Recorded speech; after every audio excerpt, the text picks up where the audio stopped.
Hello there, a little bit of a scuffed opening, but welcome to Sonic Heroes.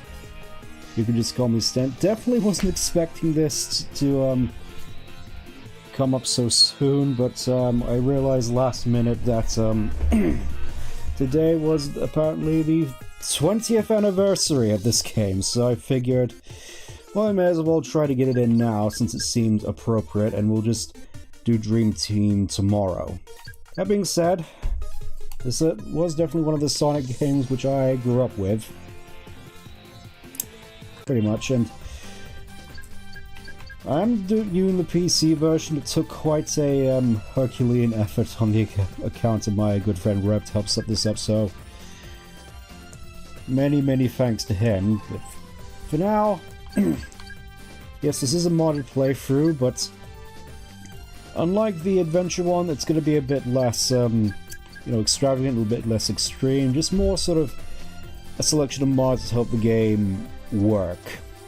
But given the time slot, I figured it'd only be fair if we just tackle Team Sonic tonight.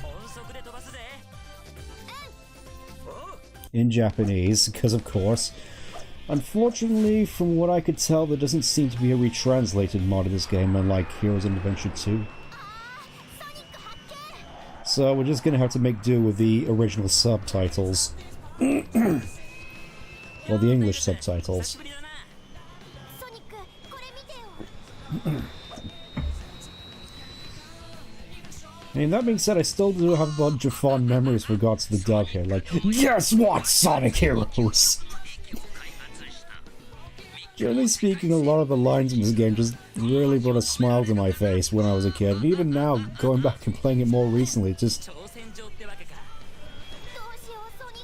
this whole game just screams fun to me. In a sort of goofy way. Even if some of the characterizations hither and thither aren't exactly the most consistent, are immediately dropping off into the fray. Hopefully the performance doesn't hitch too much, but ooh. Yeah, probably just gonna have to hope that it doesn't get worse than this. Like the occasional hitch I think I can maybe manage with. It'll probably be something I'll have to patch up for the later streams. Excuse me, just got done finishing with some Christmas leftover curry, I mean, or more specifically Boxing Day ham. Well, hopefully while I've been away we've all had good Christmases. I mean, I certainly did. Not exactly one which I would consider standout worthy, but it was still generally just good. Get to spend a good amount of time with family, ate some good food, played some good board games, as family generally seems to be quite into those, and generally just had a nice time with family, which really sort of the highlights of the holiday for me. Not so much the presents, just more so the merriment, the getting together with family, celebrating our time together and such, and I can only hope that all of you at home have been able to experience the same. Anyways, the game, yes. I got this around when it came out in, I think more specifically for my birthday back in 2004, which, given it's 20 years old already, yeah, definitely feeling the aging. Soon there'll come a time where indeed I end up falling out of bed and breaking every bone in my body. I mean, hopefully I'm able to have some good times along the way, and I'm hoping you'll be able to join me for those as well as we move into the new year. And hopefully I'll have... well, one of the goals is to have less scuffed streams and maybe actually figure out how to make a video, which... well, given me, it sounds a lot harder than it probably even is. It's more so just trying to figure out what I want to make videos about, in all honesty. I mean, probably Sonic related, though that's probably going to be quite the hard market to crack into.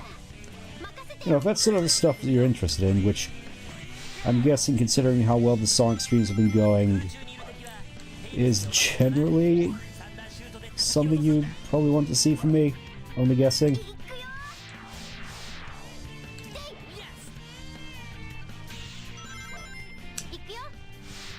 Well, I mean, it's definitely weird hearing Japanese voices. Just generally, really only played this before with the English dub, which, in its own way, is sort of synonymous with this game, at least in the West, which I suppose only makes sense. It was, for the most part, the only access, the only dub we had access to. But I will say, at the very least, the voice direction did take a step up compared to the adventure games. Like, we actually have emoting, which sounds weird, but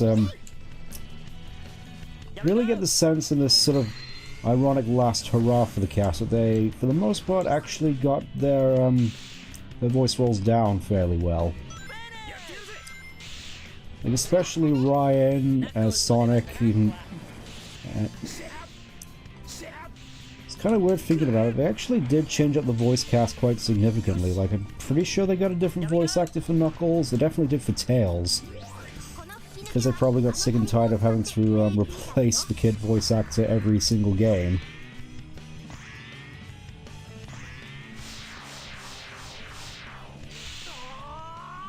Not 100% sure if Tails' VA was also in Advance 3, which is where I remember Tails' voice clips the most from, as being like the good ones prior to the 4Kids takeover, but it's probably something I'm probably going to have to look into in between streams.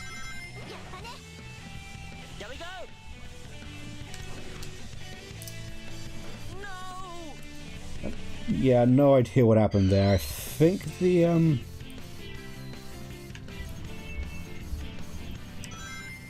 when I was thinking about crediting the game for how well it seems to control despite the more slippery nature of it, especially comparing it to its contemporaries, you know, like a Frontiers or Generations, but well, then that happened. Needless to say, this game definitely had quite the notoriously, I dare say, rushed development.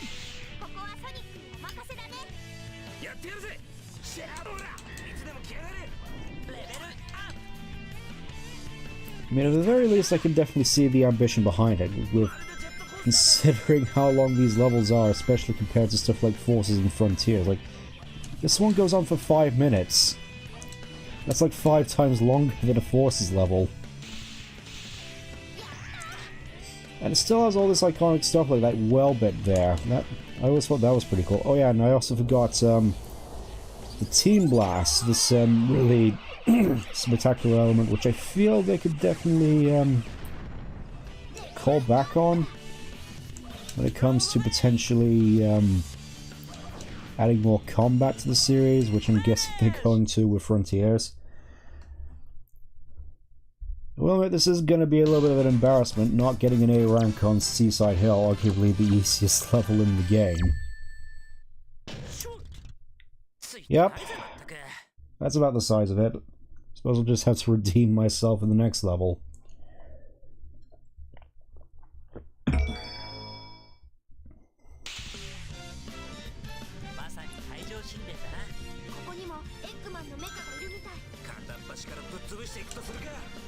I will admit, this is definitely something I've missed in the later games. Just, we have all these levels here which have all their distinct featurettes.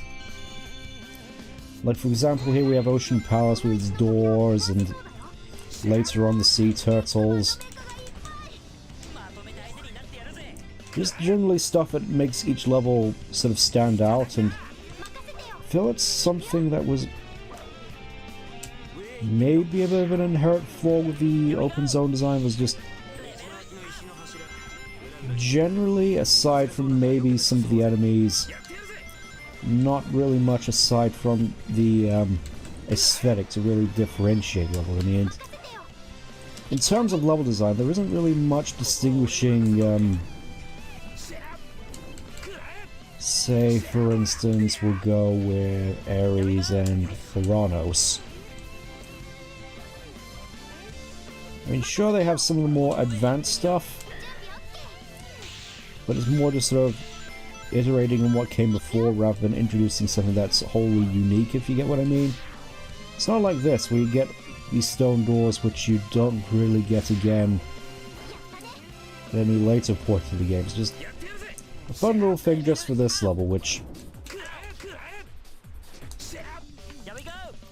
And we also got the triangle jump, which...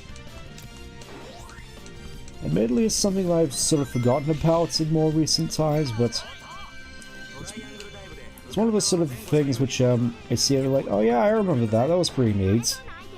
I kind of like that to come back, which I guess it sort of did with the parkour system in Lost World and Frontiers, but definitely not to the same extent as say in this game or in Shadow, where I feel, ironically enough, they actually improved the triangle jump. And that you weren't just completely stationary whilst you were doing it.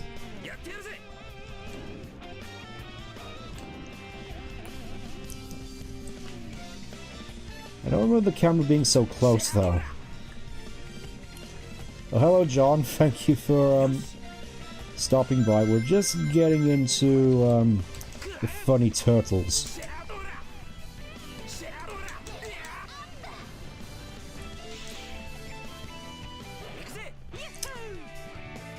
I think that might just be my controller doing that. Hold on. Admittedly, it's been acting up a little bit more recently,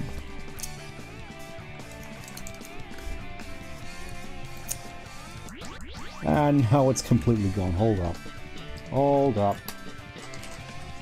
There we go. I was gonna say, I didn't want to have to restart the entire game again just for a minor controller mishap.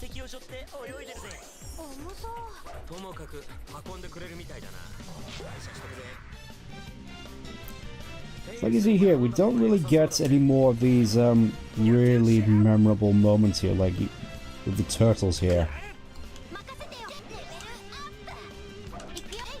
I mean, we do definitely get cool moments and stuff like Frontiers, but I mean in terms of the more fantastical elements of the world, rather than just simply 3 sets of fairly grim, realistic-looking islands.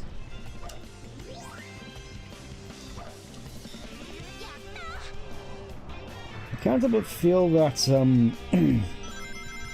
stuff like Lost World and, to a lesser extent, Forces have sort of soured a lot of people's opinions on having a more cartoony-esque aesthetic to the series, which, admittedly, I was among them, at least at first. I didn't want it to be more, for lack of a better word, super kidsy, but I feel in terms of a aesthetic, I feel, looking back at this game, honestly I feel it kind of nails it.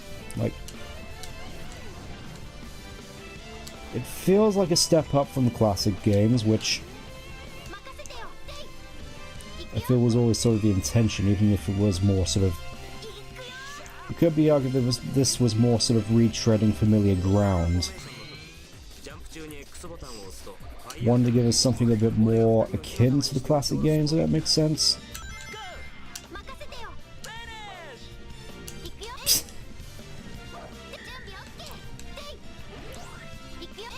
Yeah, I will admit it's always just a, I always get a little bit of a chuckle about hearing Junichi's English just occasionally pop in. It really is a gem.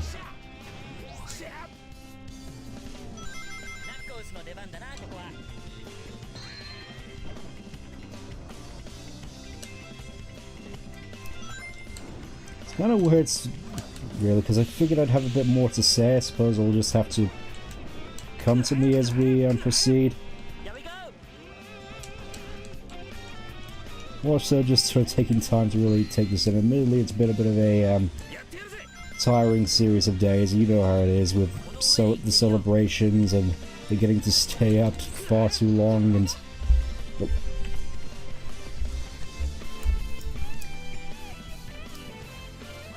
There we go, camera's finally started to stop meddling for the time being. We get to this part, which admittedly I remember kind of freaking me out as a kid, just from the sheer panic it could induce. Let's see, did that? Oh yeah, I remember as a kid, that rock could occasionally just hit you right in mid-air and just knock you out instantly and deny you that precious A rank, but I feel if you can get past that loop, you're basically fine.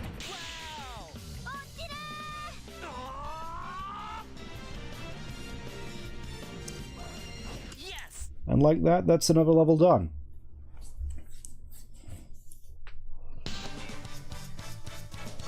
Admittedly, I wasn't expecting this to take quite as long, but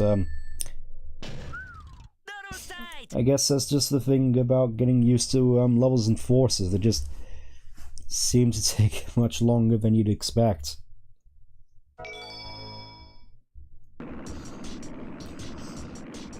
At least I don't have to worry about the loading screens. That's nice.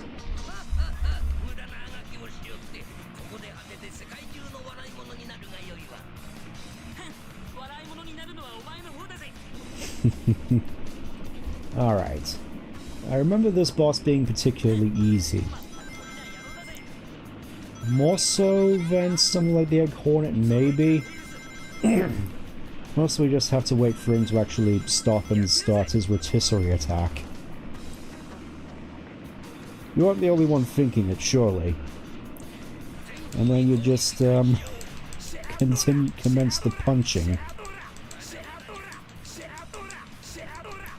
There he is, half his health is gone already.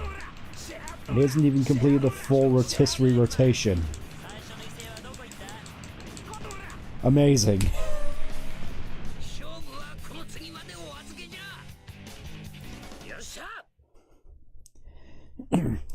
It seems kind of weird to me in hindsight, thinking that this series was really trying to get into the whole combat thing as far back as even this game.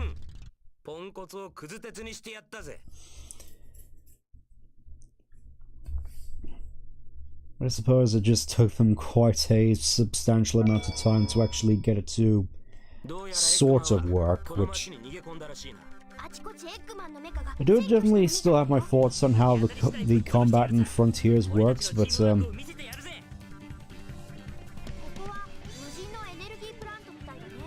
it's technically the best the series has seen.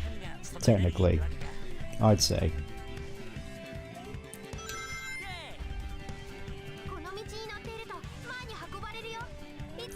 Here though, I do kind of get the feeling that they really just wanted to try and take the adventure style and put this combat a twist on it, but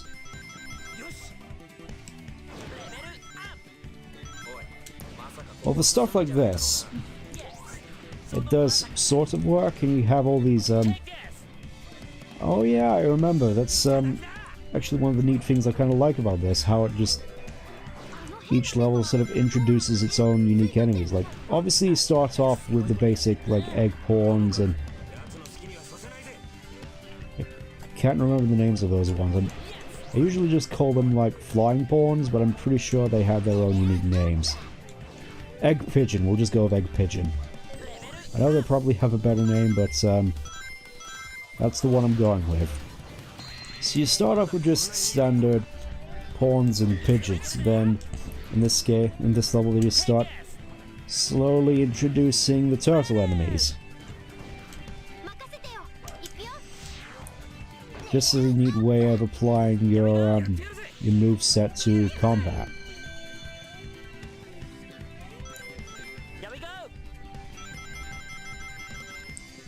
I will admit, in hindsight, it is kind of weird that for the Metropolitan Highway level in Forces that they didn't use the layout of this level. In fact, it's kind of weird that no other sort of city level in this series has this sort of hyper-futuristic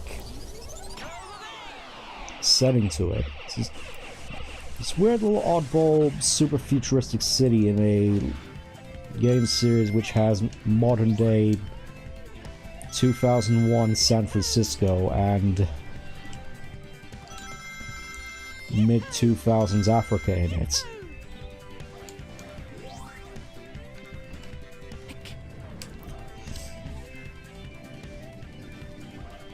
I get at this point, it's just one of those things you're not supposed to think about too much, but it's still one of those things which I feel sort of hurts the series in a way. And there's nothing inherently wrong about having a setting like this, but I feel just sort of a lack of consistency in the world just means you get a bit less invested in it than otherwise you would. Like, imagine if, like, say, Game of Thrones, for instance. Admittedly, it's not the series I'm the most familiar with, but just imagine if they had a Starbucks in Game of Thrones. That would just seem weird and out of place. And yet... Oh, hey, Jonesy, I was just rambling. Just trying to think of an apt sort of comparison for this weird-looking city in this series, which hasn't had really anything similar to it since. I mean, aside from obviously Metropolis and Forces, which, well, granted, any and all aspects of world building in that game are practically non-existent. Well, apparently, according to the world map in Forces, South Island is about the same size as Pangaea.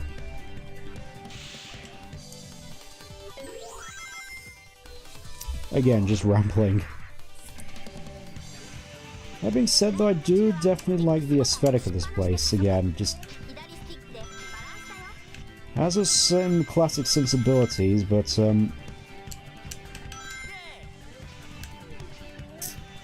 more fitting with the modern designs. That's, I kind of feel that's what the series really should be striving for in terms of art design. Something more akin to this, aside, obviously,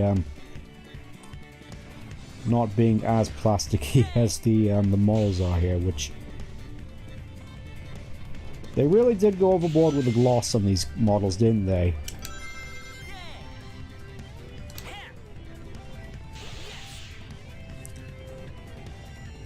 So in a way, it really does look like you're just playing with a bunch of highly flexible action figures with limbs like pipe cleaners.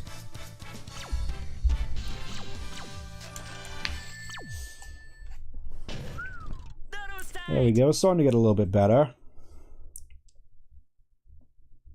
I just realized I'd forgotten the special stage for the last level. That's probably something I'll have to go back and actually do at a later point, but obviously we have places to be. Now this level admittedly was one of the ones which I wasn't as big of a fan of as a kid.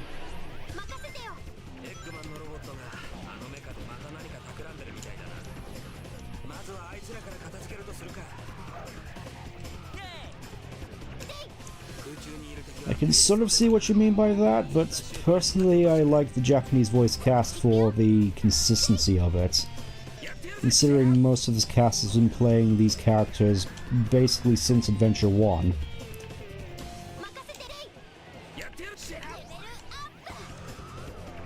And with it comes, of course, a bit more of a consistent voice direction, which has really, I'd say, been the main sort of issue with the Sonic game dubs, like especially with stuff like 06. We have lines that feel occasionally just weirdly stilted.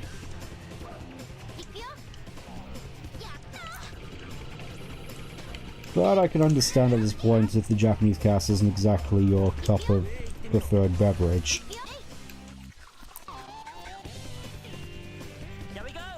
I know a lot of you prefer coffee.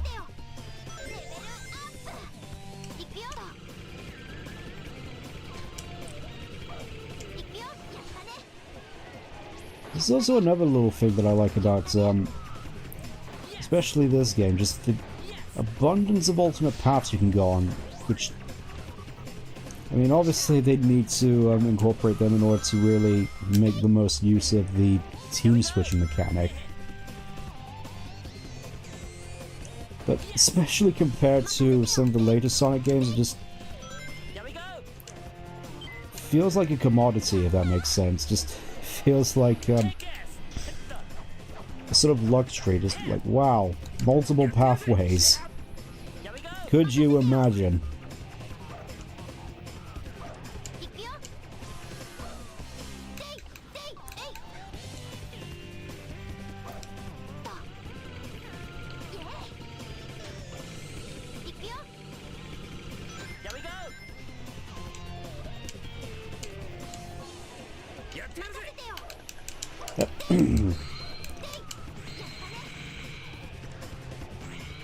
Oh yeah, we also come up to these little elevators here, which it's kind of weird, in which they add all these stationary. Oh yeah, this sort of reminds me of one of the main sort of I suppose strawman issues I had with this game when I was a lot younger, and sort of going through my anti-phase with this game, that mostly being the stop-start nature of encounters. In a game that's all about speed, this, I feel, was the first game to really make use of the whole brawler game aspect of just stopping you in place until you defeat all the enemies to advance. What just happened there, Sonic? Oh, there we go.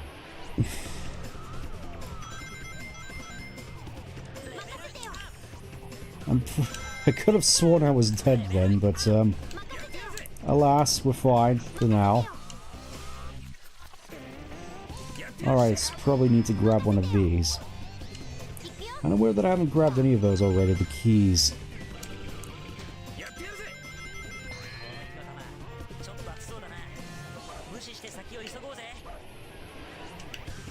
There we go, camera trying to be cooperative while the controller is not. At least I'm assuming that's what it is. It is a fairly old model.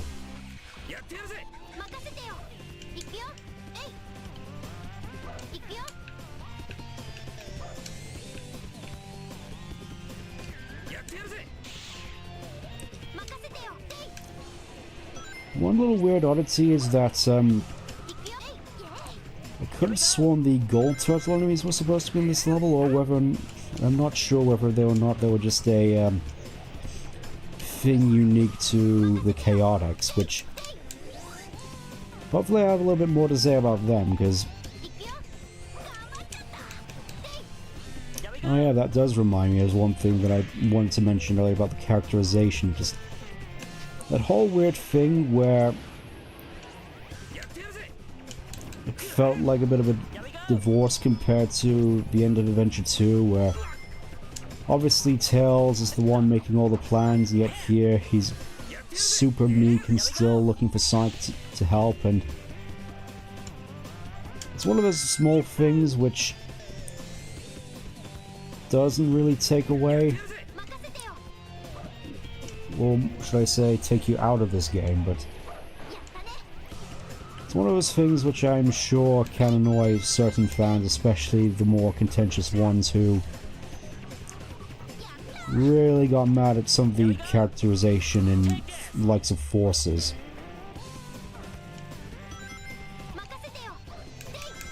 I know a lot of people that weren't happy about Tails' characterization in Forces, me included, which, I suppose, how long am I streaming? About, well, I do plan on trying to get to the end of Sonic's story at the very least. So we'll just see how we do. And then next week I'll probably just move on to, well, Team Dark's a more logical choice, isn't it? Either Team Dark or Team Chaotix, just to get that one out of the way, because it's one of the more contentious parts of the game.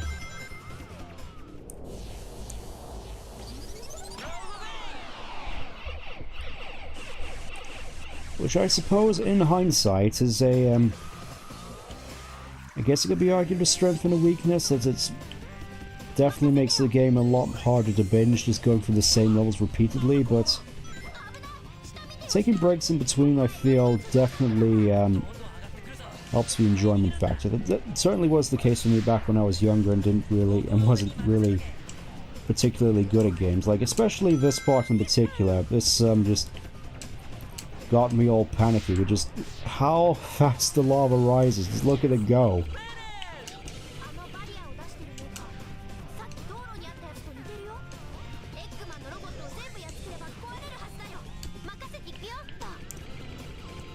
It's like always constantly at your heels.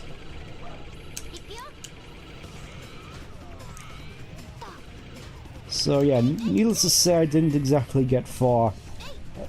Excuse me? Game, what are you doing? Game, why? Why would you betray me, Tails?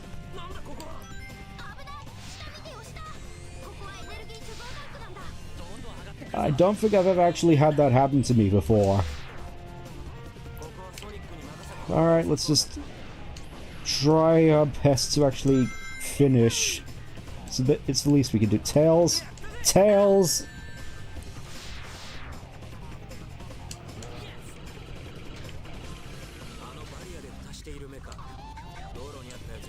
What is going on in this level? I'm not sure if it's just a PC version sort of quirk, but legitimately that has never happened to me before. Alright, let's just try this again.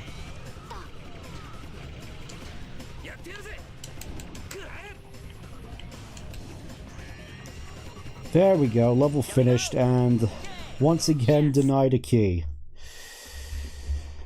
I suppose, worst case scenario, I'll just have to get them off stream. Yeah, that's about what I expected.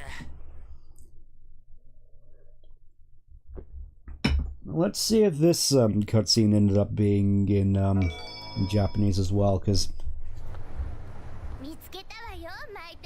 My darling. I always found it super amusing that Amy sort of joined in on Sonic's English. I kind of wish that sort of became more of a thing. Also, these fairly infamous team fights, which, yeah, needless to say, quite the pinnacle of combat in this series. Just look at... For the most part, just gotta spam Tornado and hope that it works. Bye, Amy. Bye, Big.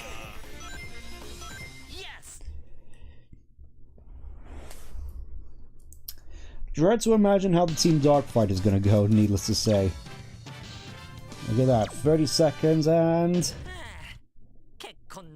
just a B rank, okay. I'm normally used to the time limit on those fights being a fair bit more strict.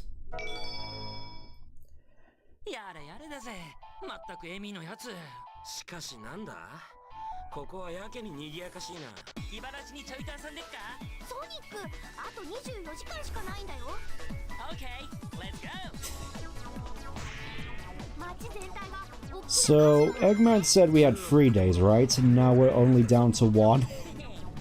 Just what was Sonic and the gang doing in between here, Grand Metropolis and here?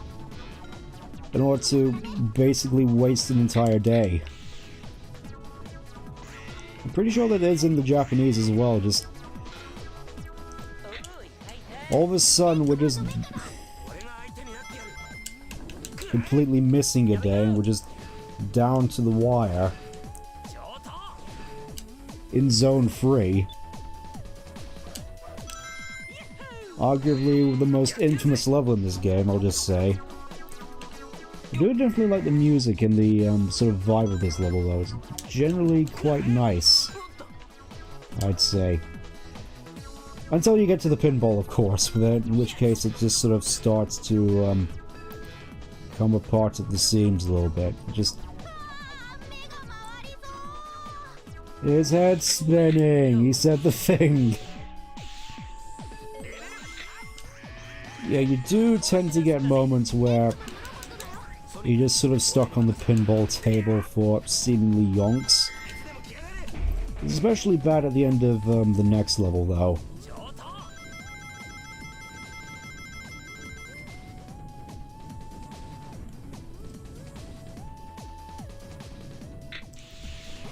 I will definitely say one thing which I definitely come to like about this game is mostly just its presentation. The whole game just feels like this one big celebration of the series as a whole. Like, even in its menus, it just feels like a big celebration. I kind of love it, in all honesty.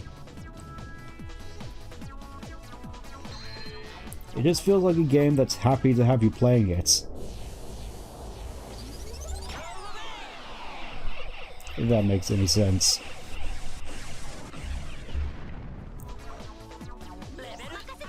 I mean, even if it is kind of jank and definitely quite rushed, it's still just a happy game, if that makes any sense.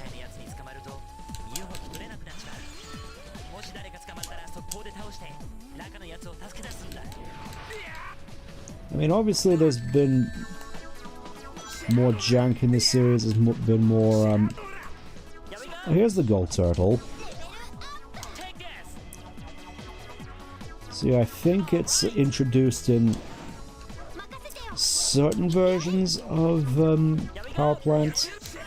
The main thing here is the chaser robots, I believe they're called, the jellyfish looking ones.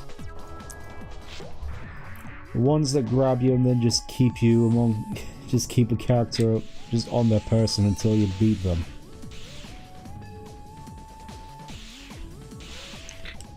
Yeah, that reminds me, I kind of want to try going for the VIP room, but I don't think we're going to be able to have time for that. We'll just see how we do. I'm pretty sure the Switch in Team Sonic's version is right in the tails. What is it with you and just phasing through reality?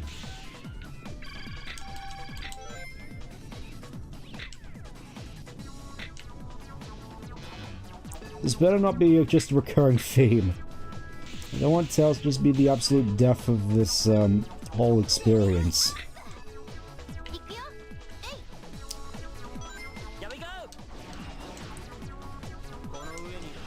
So yeah, you flip the switch on the previous table, it opens up to the VIP table up there, and you can get some more rings, which is kind of nice, but definitely quite just fancy optional content.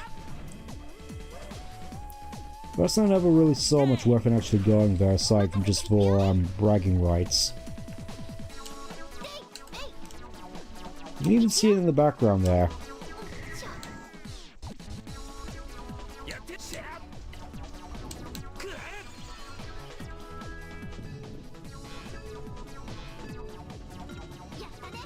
Yeah, I think we're reaching the end now. We just have to get all the way down to the bottom of this particular table. If the game will let me get down there, thank you. I think it's nearly been an hour and I'm still only coming up to Bingo Highway. It's just... The game is admittedly a little longer than I remember it being.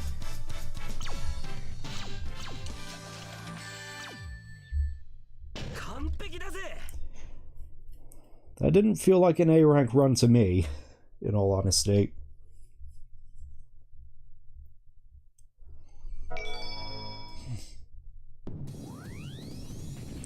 Oh yeah, here we go. The infamous Bingo Highway with all its bouncing around just trying to throw you off. And a fairly infamous line which we'll get to later. Well, I say infamous, it's just more one which I come to find generally quite amusing.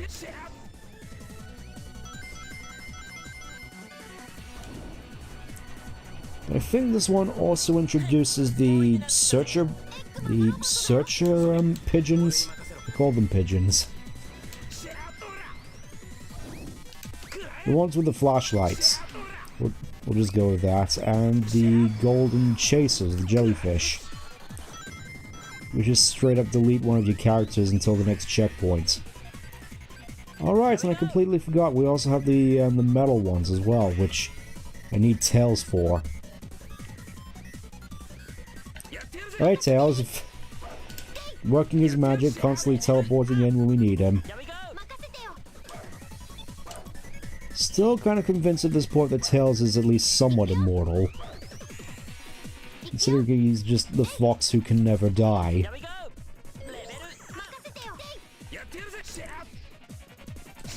Even if he's hit with a crushing hat. There's bingo on the table. But yeah, even if you just sort of put him in the crushing hazard, he just walks it off just fine a few moments later. It's kind of unnerving, really.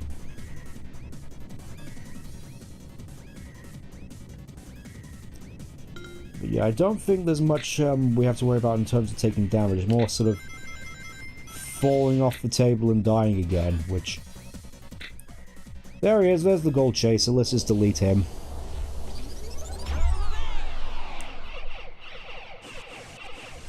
I'll have to check to see if the team...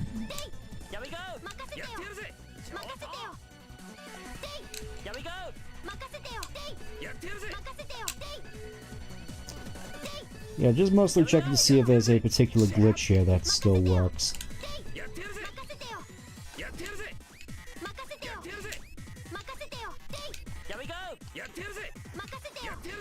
Probably just have the timing of it a little bit off.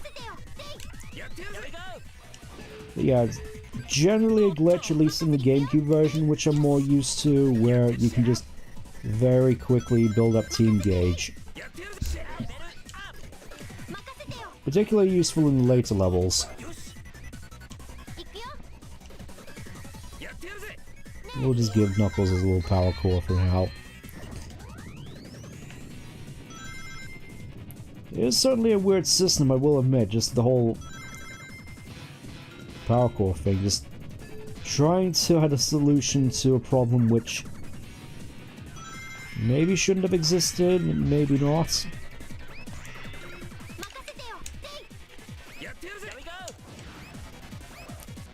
Maybe the game would have been too easy if every character was just level 3 from the off. What do you think?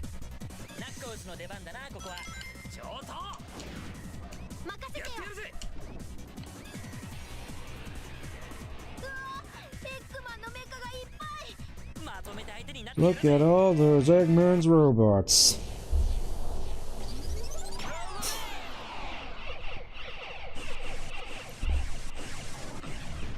Yeah, I don't know about you, but I think I prefer how Tails sounds in Japanese compared to his English VA. Just generally better direction, I'd say. You actually get the sense that he's worried about all the enemies coming up, as opposed to just saying, "Look at all those Eggman's robots." Like, it's the sort of thing you can definitely tell that a kid definitely voiced that.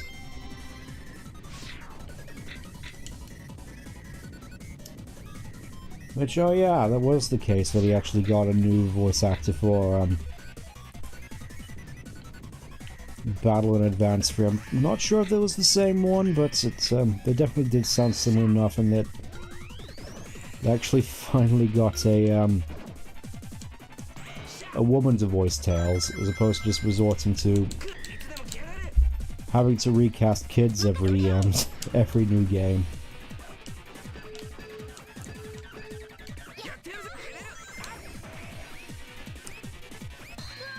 I will admit, it may just be me and all the practice I've had over the years, but this level so far hasn't really been so bad. It's generally just a lot of me more so worrying about falling off than anything.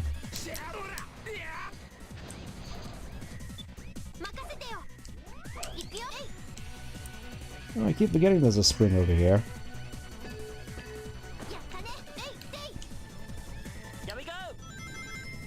I think the most memory I have of this level is more so in the race mode for the multiplayer, which, looking back, I am generally quite surprised at just the multiplayer suite in this game, because I definitely don't remember much of it. It definitely wasn't, at the very least, it definitely wasn't on par with Adventure 2's multiplayer, but given all the just stuff that you can unlock, like all the different modes and the fake skins which inspired the whole metal virus thing, there's a fair bit more to it than I remember. I'll just say that much. Oh, look at that, hardly got any rings that time, but yeah, I definitely want to try and get to that middle one. There we go. For a very specific reason.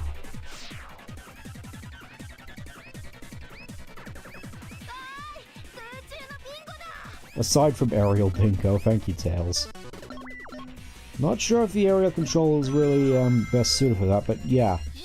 You don't have to fumble about on the last pinball table to get to the end. You just basically fall right into the goal ring, which is nice.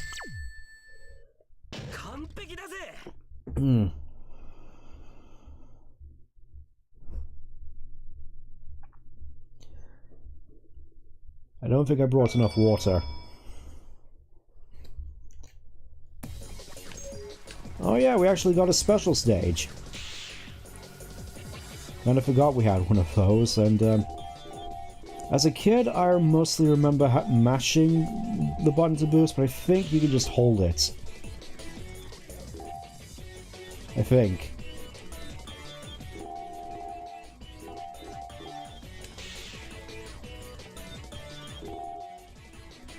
Admittedly, it has been a fair bit of a minute, so I might not get this one. But yeah, I think this is technically the first iteration of the boost, which is definitely a bit of an oddity. This definitely wouldn't have been the first place I expected to see it.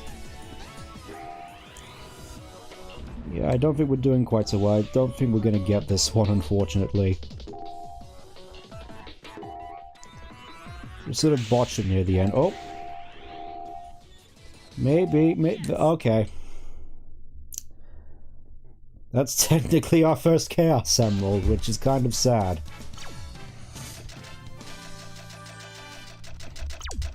Generally, this mostly just feels like member berries.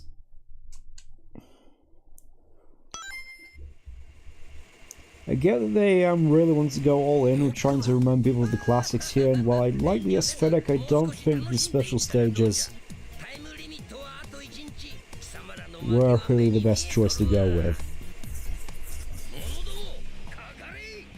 As generally, I think outside of maybe Blue Sphere and the UFO chase for Mania, generally I don't think most people think very highly of the special stages in general.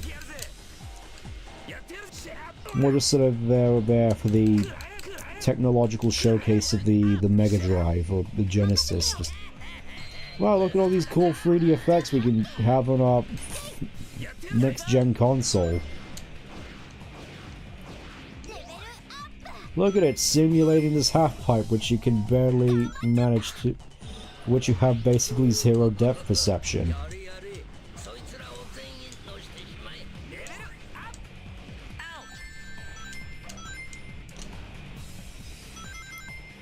Yeah, I keep forgetting those lances have their own hitboxes.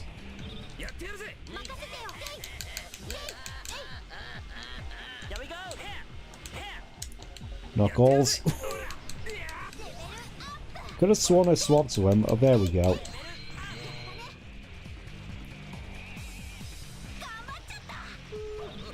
Yeah, admittedly, I kind of feel as though, aside from, you know, Egg Hawk, Egg Albatross, and Egg Emperor, I feel as though the bosses here are a bit more uninspired. Like, you have the character fights, which usually have poor justifications behind them, and definitely a kind of a crapshoot, for lack of a better word. Pardon my French, but then you also just have these basically just fight a whole bunch of robots until you stop, basically. But it would have been interesting to experiment with some more.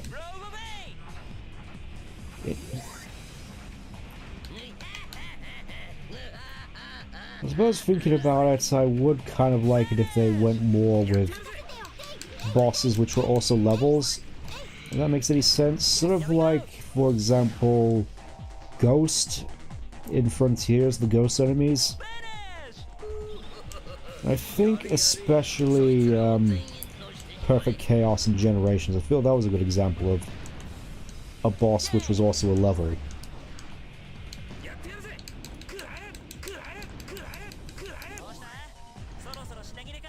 Generally, I feel that's sort of a concept which hasn't been explored all the best.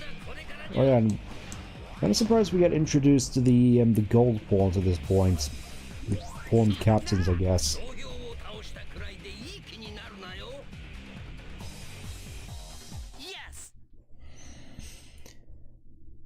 Still kind of bummed there isn't a retranslated mod for this. I'd definitely be getting a kick out of it right now. Easy come, easy go. Definitely seems like the sort of thing where you want to try and abuse the team gauge glitch for.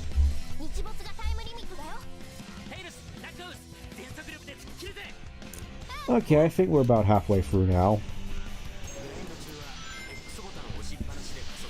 Starting to make up some fairly decent time so far.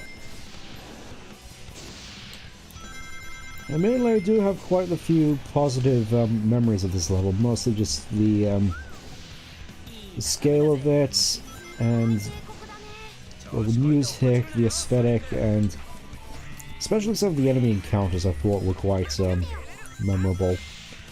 Even if it is just admittedly a level design, a aspect of level design which I've sort of grown a fair bit tiresome of, for lack of a better word, in more recent games, that just being the over-reliance on grind rails. I thought it was generally a fairly cool addition back in Adventure 2, where it was more just a natural part of the environment for the most part, with stuff like City Escape and especially Radical Highway, but it really feels like the grind rails have just sort of become the sort of crutch of level design, in my opinion. Like, the sheer abundance of it in Frontiers especially, it's just...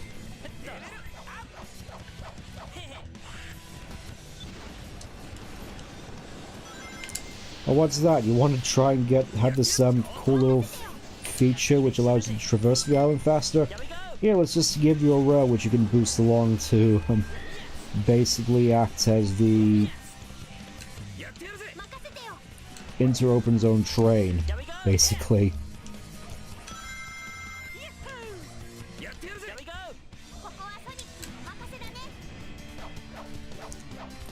I suppose I'm more forgiving of it here at the very least because it was fairly early days and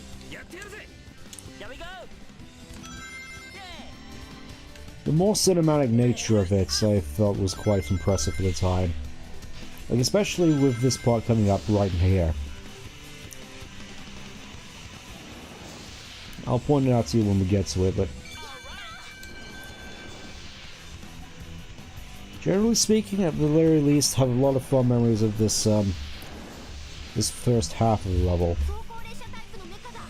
Like, this part as a kid I always thought was really cool, just being chased by these rhino bots. Them just either side of you. I mean, it's definitely just there for the spectacle of it, but it still just looks really cool to me. It always has.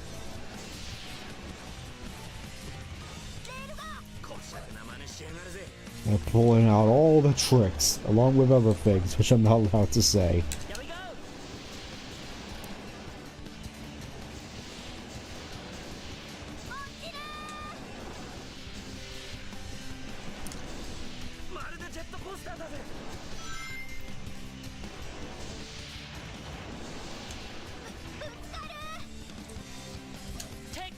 I suppose at the very least the Japanese dialogue sort of helps with the fact that the voice lines, especially for someone like me, do definitely get quite repetitive after a while. Just a lot of the same ones.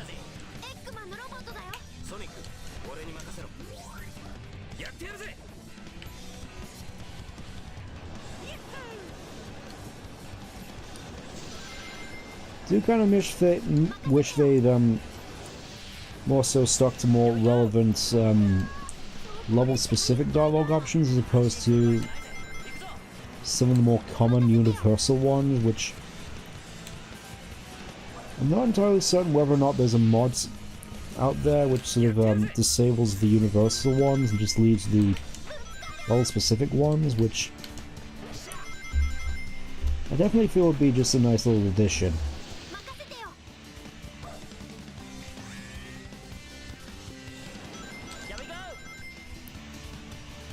Oh yeah, we also get this little part here with the... Oh yeah, you can triangle jump here. Not sure it's recommended though.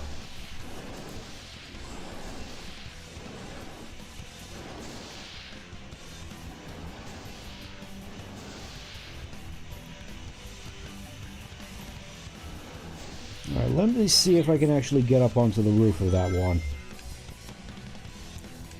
Just gotta keep holding forward, and yeah, like that, you just get up on the roof here. That's... Not sure if that was intended, but it's still kind of amusing to me nonetheless.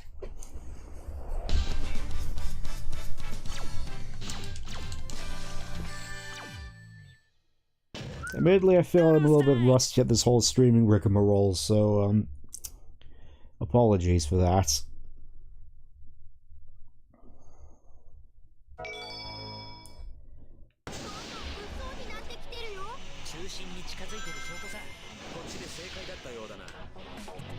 Still not used to having such a quick jump in between levels, just used to the loading screens being longer so I can take a bit of a breather, for lack of a better word, but suppose no rest for the wicked. Yeah, I know you're supposed to triangle jump there, I forgot. I admittedly have a bit more contention for this level, especially with how annoying some of its enemies can get. Like, you got these rhinos here, which have a tendency to just snipe you on multiple occasions. Like, they drive by and just launch their spike mines at you, and if you're not prepared for them, they can be fairly difficult to avoid.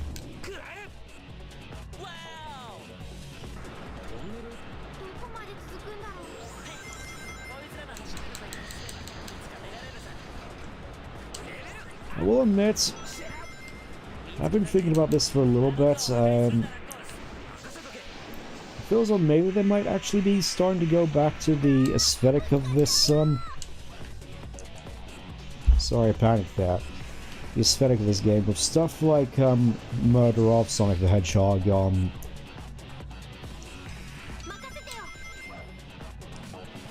while its aesthetic isn't one-to-one, it's similar enough to where I feel it's, comparable, and I didn't mean to do that.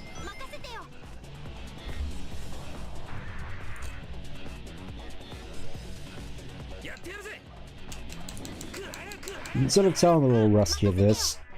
I know you're supposed to hit that switch at the very least. Let's see.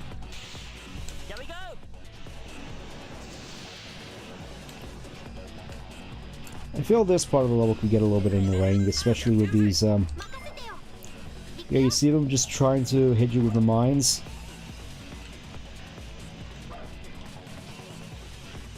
They are fairly difficult to avoid once you know they're there, but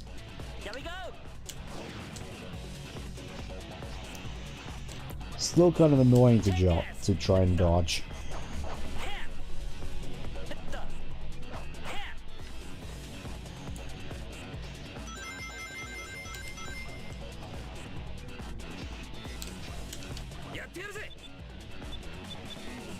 Alright, Tails, you there we go.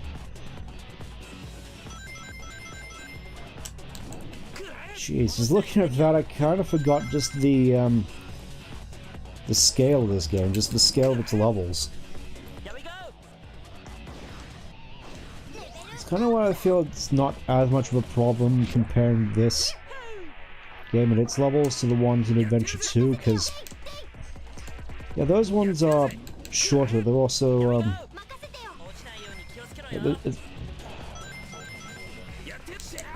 Adventure 2 has a lot more levels, but they're smaller and shorter, whereas these ones are... It's like a smaller set of jumbo levels. And right now we'd probably be completely over with and done with Metal Harbor. Possibly coming up to the last third of Pyramid Cave. Definitely reaching the end of City Escape at the very least. Actually, let's have a look behind this, nearly fell off there. I want to see what's behind these metal crates, I forgot. Alright, I think that's just so you can get in here with power-type characters. Can I get in, please? There we go.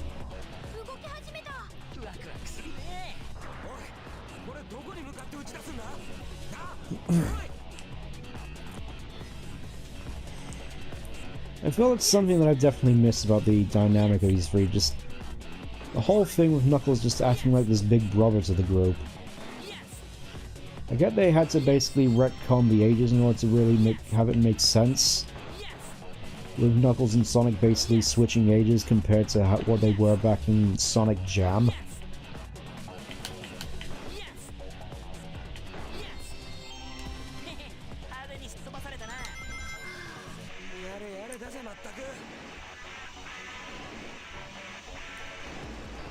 Generally, I do find it quite the amusing sort of dynamic between the bunch of them. Of course, you have Tails as the kid brother. You have Knuckles as the older, more concerned, more sensible brother. And you have Sonic just as the middle one, being all super adventurous and rebellious. I like that little exchange right there. Even though it's one of the more common ones you hear, it's generally just one of the more amusing little back and forths. Those are the sort of pieces of dialogue which I like in this game, as opposed to just, wow, my head's spinning again.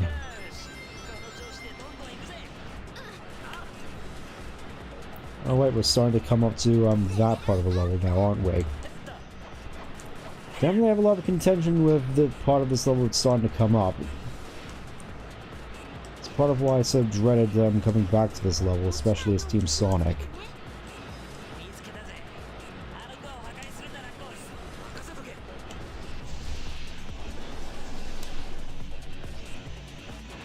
Here we are, tonight on Bottom Gear. Sonic falls into a hole, Tails says we're not gonna make it, and Knuckles hits a switch.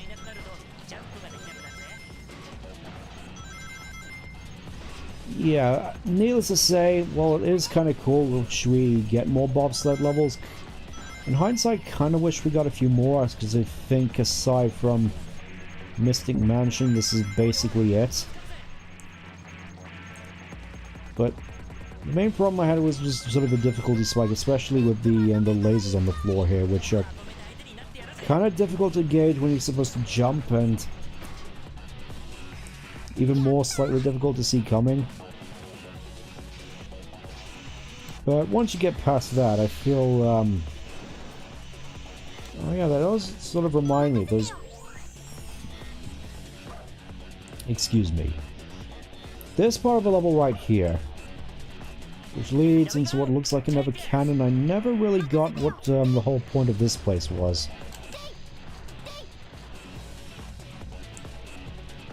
Because I'm fairly certain, at the very least, you can't really do much to access it. I'm not really certain as to where you're supposed to go in order to deactivate that laser gate. It's just sort of this thing which is sort of here tucked away, all mysterious-like. And in the meantime, you just have to run around and deactivate all the switches.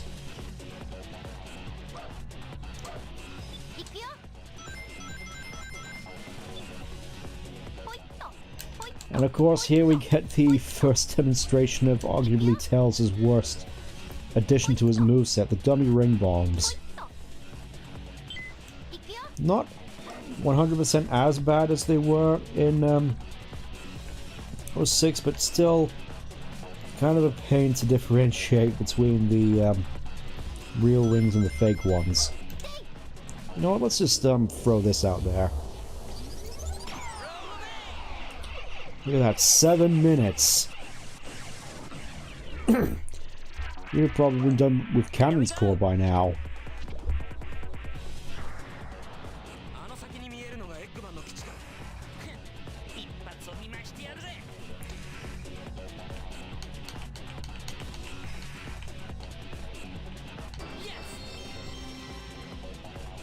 Kablooey. Always super satisfying to do, especially doing this.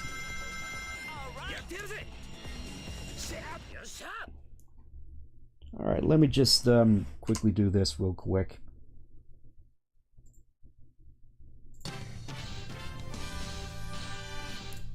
Model didn't seem to be responding.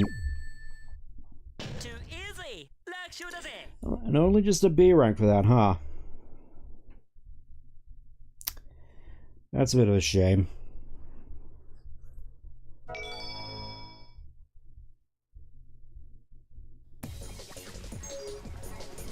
Oh, and we actually got another special stage. I completely forgot we managed to get this one. Yeah, I was just noticing the model didn't seem to be reacting all that well. It's probably due to the rushed nature of me trying to get this stream up and running, guys. Actually getting this ready was a bit of a touch and go sort of prospect. There's a lot that goes into trying to play Sonic Heroes on PC. A lot more than I was probably anticipating to get done in like 2 hours. That's it. Come to me. Come to Bunny.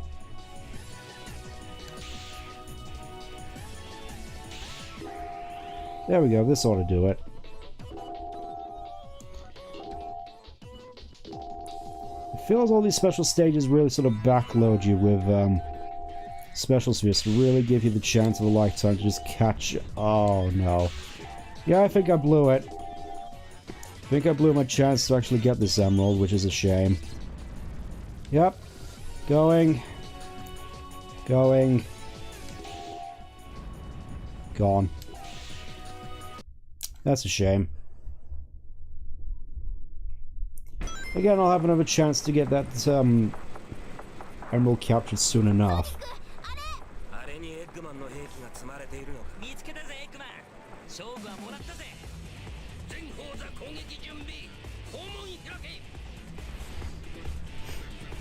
Just thinking my model now sort of kind of resembles Eggman there, speaking with his mouth closed.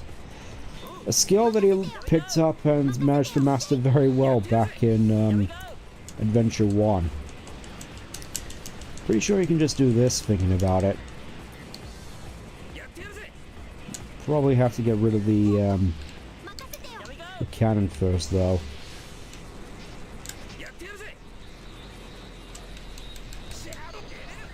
There we go.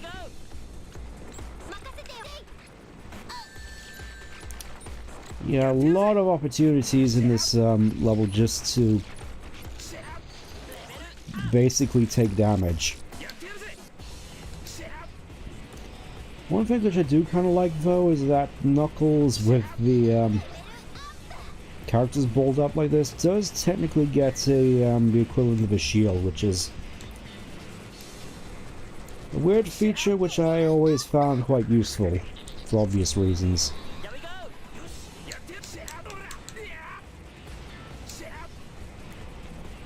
Can I get rid of his cannon, please?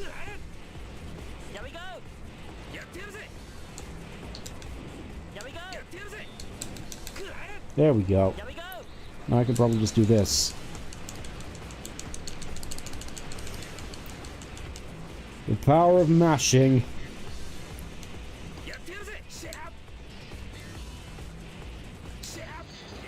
I really need to get some rings though. This is definitely quite precarious.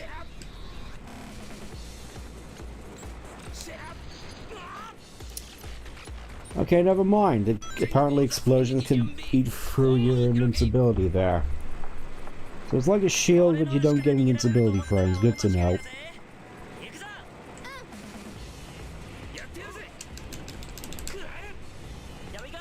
Alright, let's try again. Pretty sure you can just get away with mashing it like this, couldn't you? Or maybe it's just with his second phase.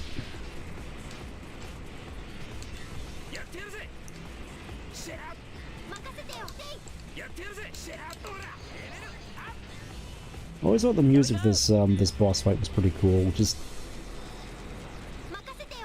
has this weirdly laid back, sort of casual. I'm guessing casual isn't really the best word for it.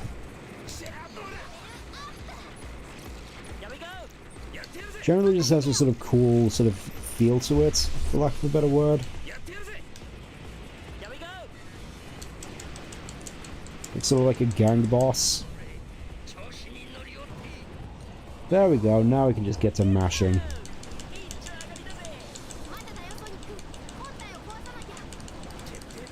Truly the pinnacle of Sonic boss fights right here.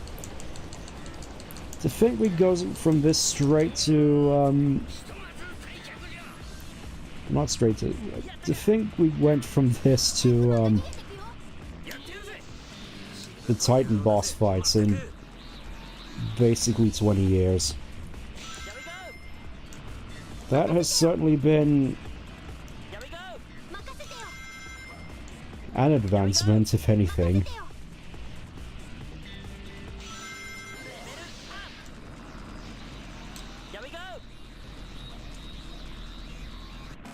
Right, now I think we just keep mashing, keep mashing. Yep, just... This would be the opportune moment for Team Blast if I had one, but I don't, so bye, Eggman.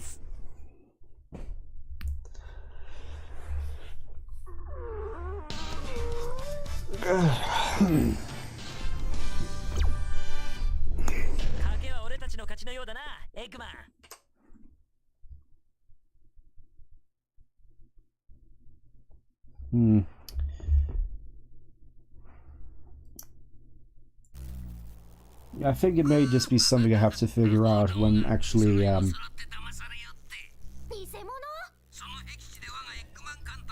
when setting this up again to make sure that the model actually works.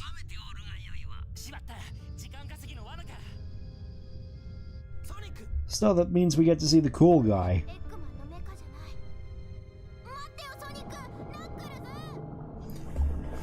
There he is! Arguably the character with the most wasted potential in the entire series. Always good to see him. Seriously, it just feels that after this game, Metal Sonic has just been kind of wasted in my opinion. Just reduced to this jobber character who they occasionally just bring out for the nostalgia pops. I think Sonic 4 Episode 2... Well, that was the main one, really. It's just like after Mania and Forces, it was more sort of diminishing returns, wasn't it? It's more so, yep, there's Metal Sonic as opposed to, oh hey, it's Metal Sonic, that's pretty awesome. Because yeah, when I figured out Metal Sonic was in this game, after watching the OVA, is yep, I think my first introduction to Metal Sonic outside of Adventure 2 multiplayer was either the cinematics for CD. It was the cinematics for the CD, particularly the ending one, and the OVA, which generally I still have fond memories of, even though it has been quite some time since I've seen it. I do kind of want to see the original Japanese version at some point. Just to experience the authenticity of it. And the dub in itself has kind of become iconic, but I'm sure you get what I mean. I want to see what it looked like originally.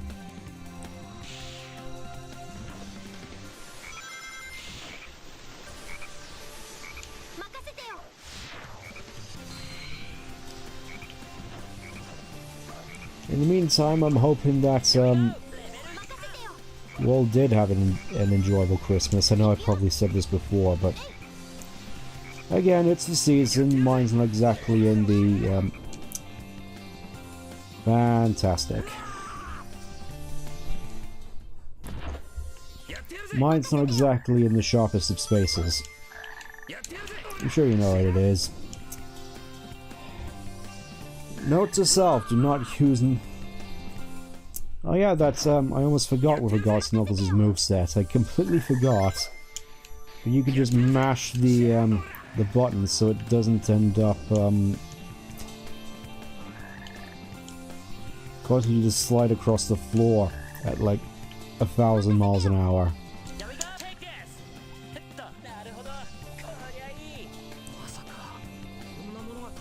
This one I could probably do with the 1-up. Let's see if we can get it. Yes! Just look at the scale of these trees. Like, you see the scale on display here, even though it's probably just done with all this jiggery pokery, so it's basically taking up the least amount of processing power possible. It's just generally the scale on display in this level in particular, especially when you compare it to like the open zone in Frontiers, this place looks so much bigger, even if it is just a JPEG in the background.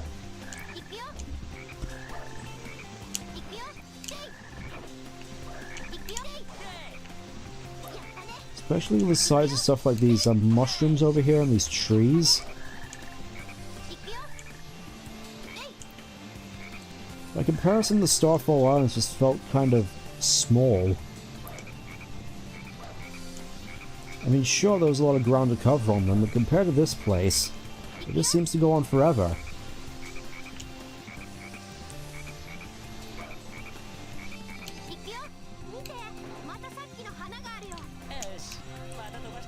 So yeah, I think in terms of aesthetic, this might actually be my favorite level in the entire game. Just the cool, laid-back environment and mood to it. It's just... Coming back to this level is always such a pleasantry for me. Feels like such a comfort level even though I'm about to die. Somehow I didn't die. No idea how that happened.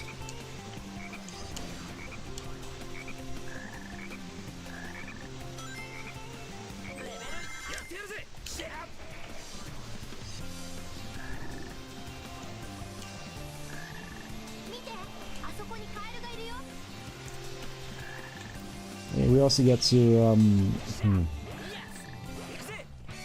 I always found it quite weird that they just put an invincibility there, even though for most of it it's just... For most of it you're hardly coming into contact with any enemies. I mean, I guess I could do this.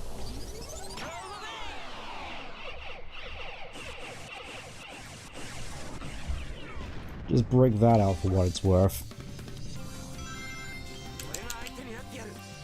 Oh yeah, and then just,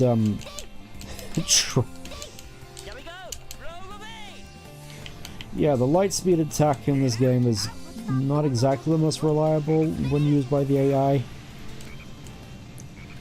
It's fun detail, definitely, it's just not exactly something you ought to rely on.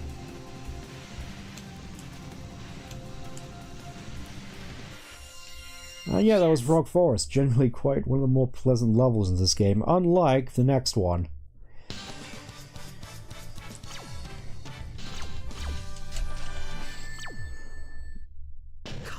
I still got an A for that. No idea how, but... Yep. Somehow, despite falling several times, I get the A rank.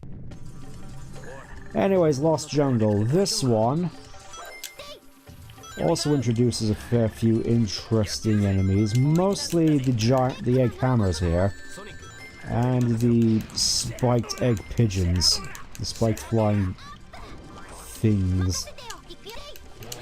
I really need to re-educate myself in regards to the names of all of Eggman's various robots. It's definitely been quite a while. I know about the hammer at the very least, the bishop.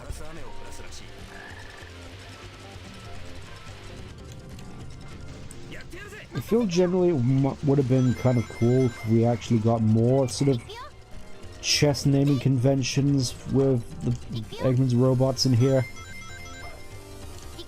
Like, obviously you got the pawns, we have the bishops, we have no rooks, we have no knights, we have no knights, we have no king or queen. I mean, you could argue Egg Emperor is the king, even though, given that thing's mobility, queen probably makes more sense.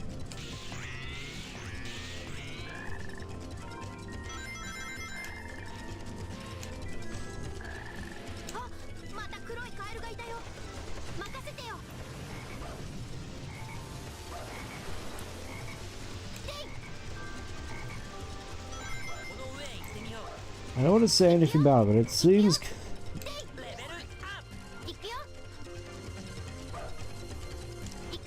I want to say it seems kind of odd that,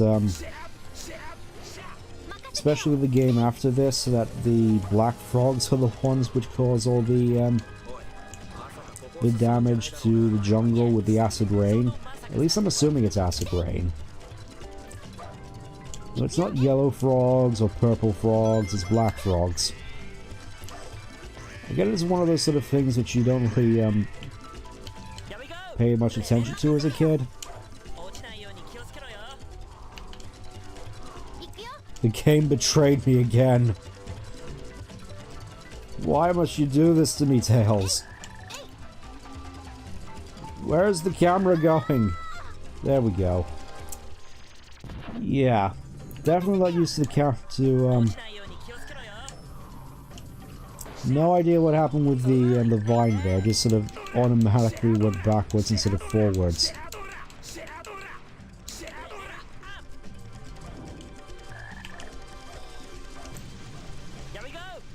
You're not doing a good job of standing up for yourself, game, not on your 20th birthday. Next year you'll be old enough to drink in the Americas.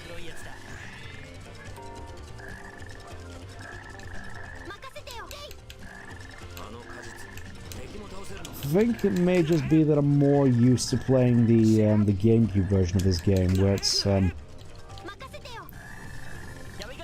think generally considered a bit more stable.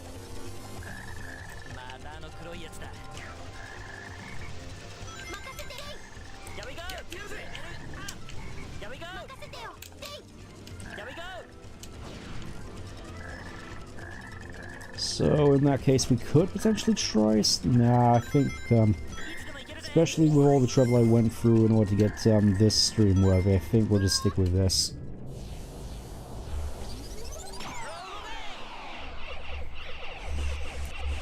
It is quite satisfying though, just being able to team blast and delete the super tough enemies instantly.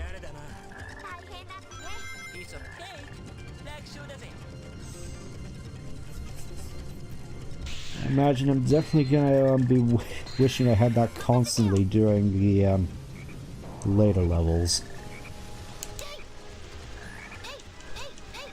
Oh yeah, I completely forgot. We have these here we can bounce off of.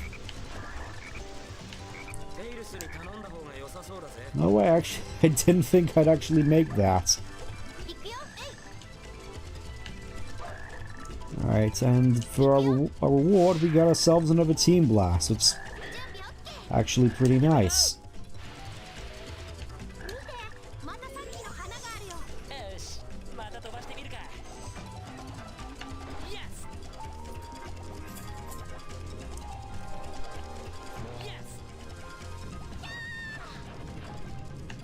Let's see, do we do it? Nah, I think we can save it for now. As it just bounce on his head. That's pretty satisfying to do.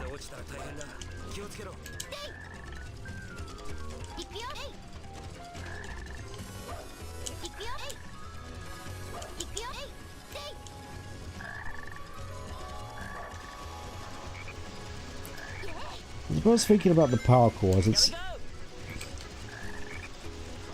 I know it's one of those things which they brought back in the IDW comics, because, well, you know Ian, he certainly loves a good callback, even though for some reason rings apparently don't exist in the IDW comics, aside, despite them being like the main sort of collectible item. It's like we get Chaos Drives, we get Power Cores, and yet rings are completely off the table, which is just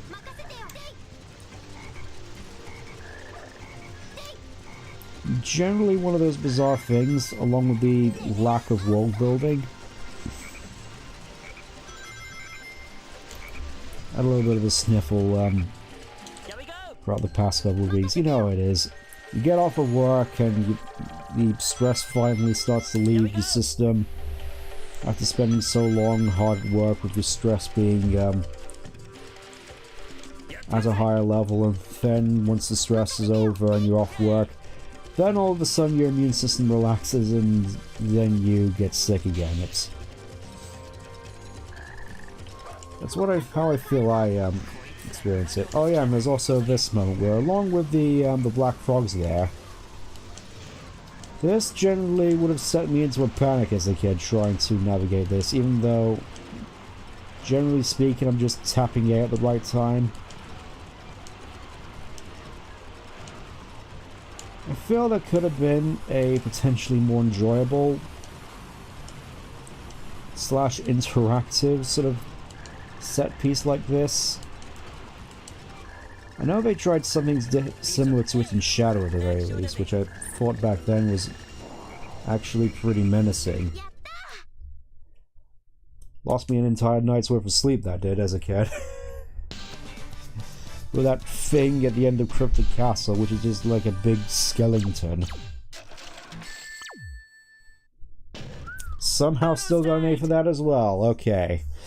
Let's see how we fare off against Shadow.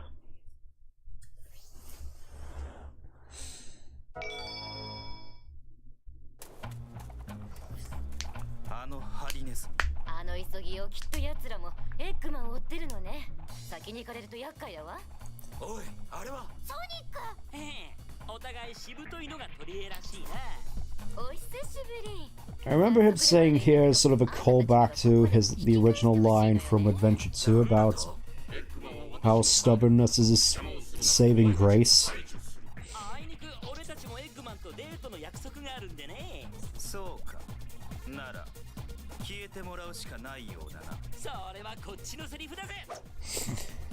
Kind of wondering what this Shadow was during the events of Shadow the Hedgehog, really. He still seems mostly like Shadow as opposed to just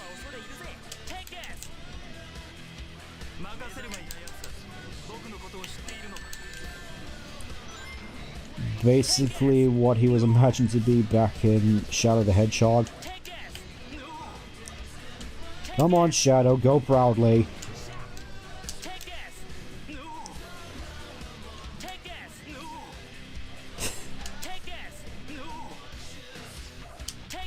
Where are you going now? Come on, Shadow. You're off the edge. Just go proudly. Where'd he go? Shadow, please go proudly, please. It's over. Where you gone now? I completely forgot. If you blue tornado into a thing, you'd activate it instantly, and yeah, this is I don't think I'm going to be getting that A rank anytime soon. And what are they doing over there? Just constantly spamming the team switch. Alright, let's try this again.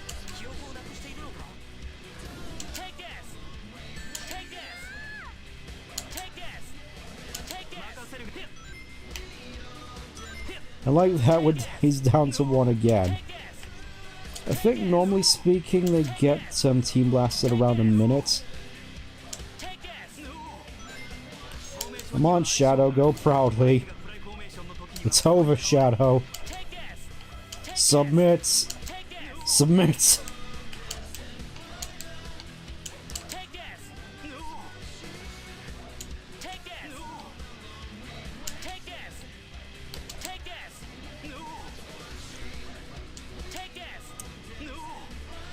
Yeah, I can kind of see why they stopped doing these sort of character fights after a while. This is, I mean,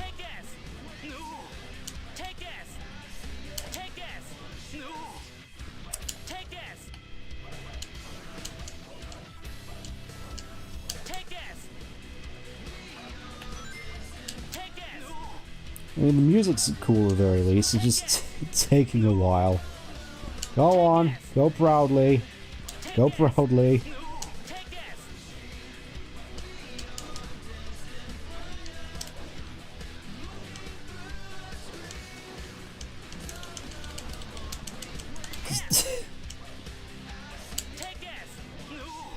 What do I have to do to finally get you off the edge, man? It's over.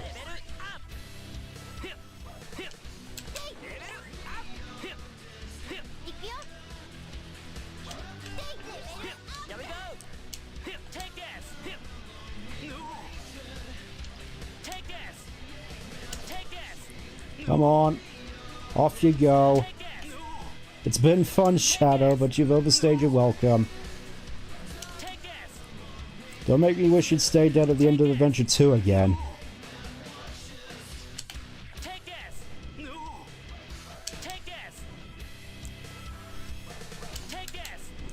What is up with this dude?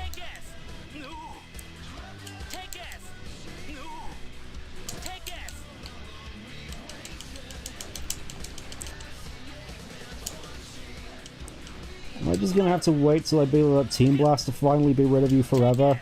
Is that what this is now?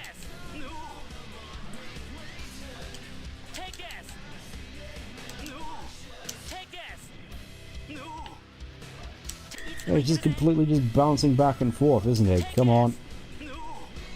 Get off the stage.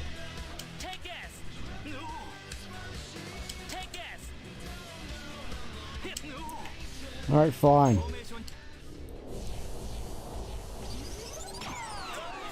I'll just make you with that. I'll just evict you from the stage myself. Go. That didn't even do anything. What? Alright, fine. I'll just punch you off the stage.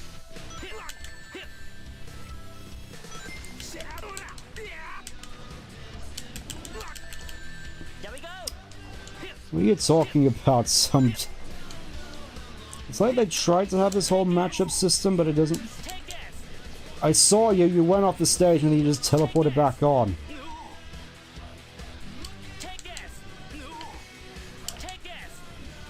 Get off the stage!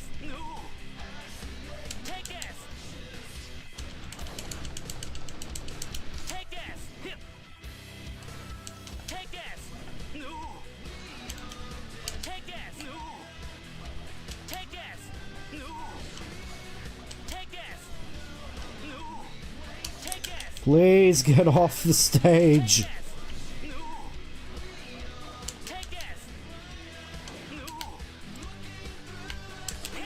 I saw you off the stage there. Come on, get off. This isn't funny anymore.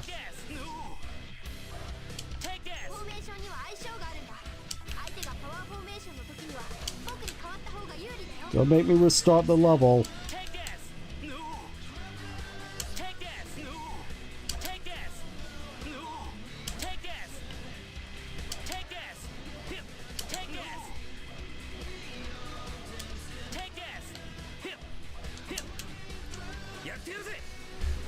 Oh.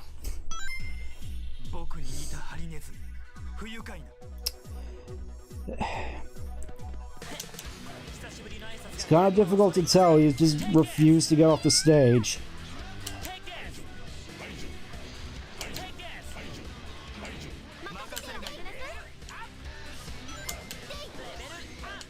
Now, let me just grab all the things. We probably don't need them, but I want them regardless.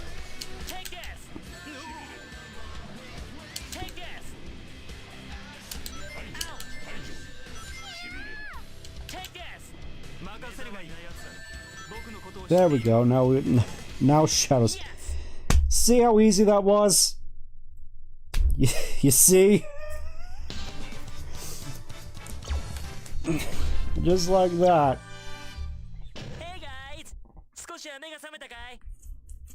No idea what that last round was all about. And then all of them just completely disappeared.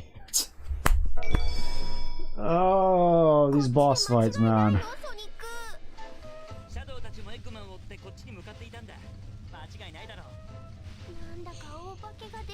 Still better than the ones in Superstars. Oh, hey!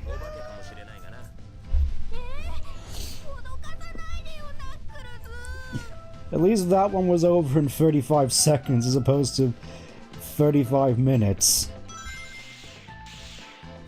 Anyways, now we come over to arguably my favorite level in the entire... Yeah, I probably tell why. This is probably one of my favorite levels alongside Frog Forest, just for its memorable gravity mechanic and the super cool music and aesthetic to it all, which I just love so much. It just the most iconic Halloweeny level in this entire series. Even though the moon should be broken. Yeah, that's definitely another point of contention I had towards this game. The whole thing which I had for the longest time, back when I took this series a little more seriously than I do now, believe it or not, was the whole moon thing. And the idea that because the moon wasn't shattered in any game past Adventure 2, that would mean as a result none of the games past Adventure 2 are canon. Of course, I've softened up on this sort of, and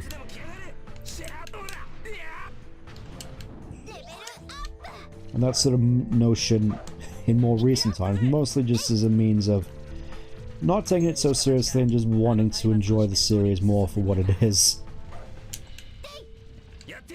Even if sometimes the series does make it kind of difficult to do so.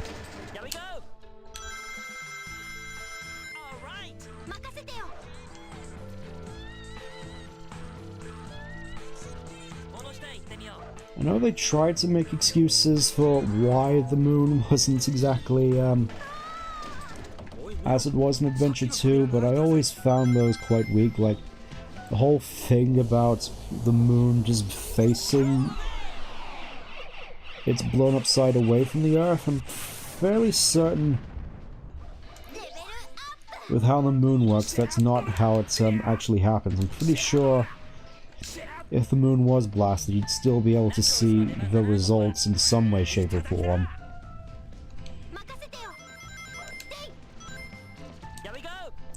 And it sounds like they, addressing the whole blown up moon thing. I don't even want, like, some major thing with how it affects how the planet works. I'd just be fine with something like the,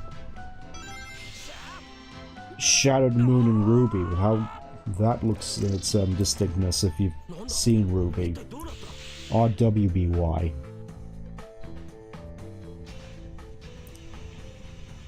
Because among other things, one thing which annoys me more about the whole moon thing is just the precedent it sets with a series with a lack of overarching consequences.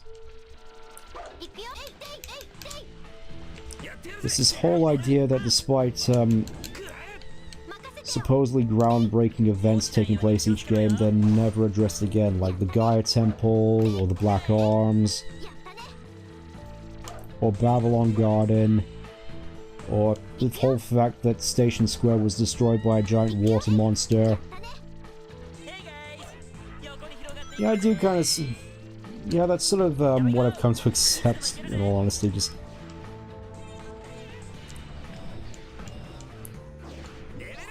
the fact that canon has sort of always been borked, like... if you thought the whole moon thing was bad, the whole thing with Silver, Blaze, and Eggman Nega is just arguably infinitely more worse.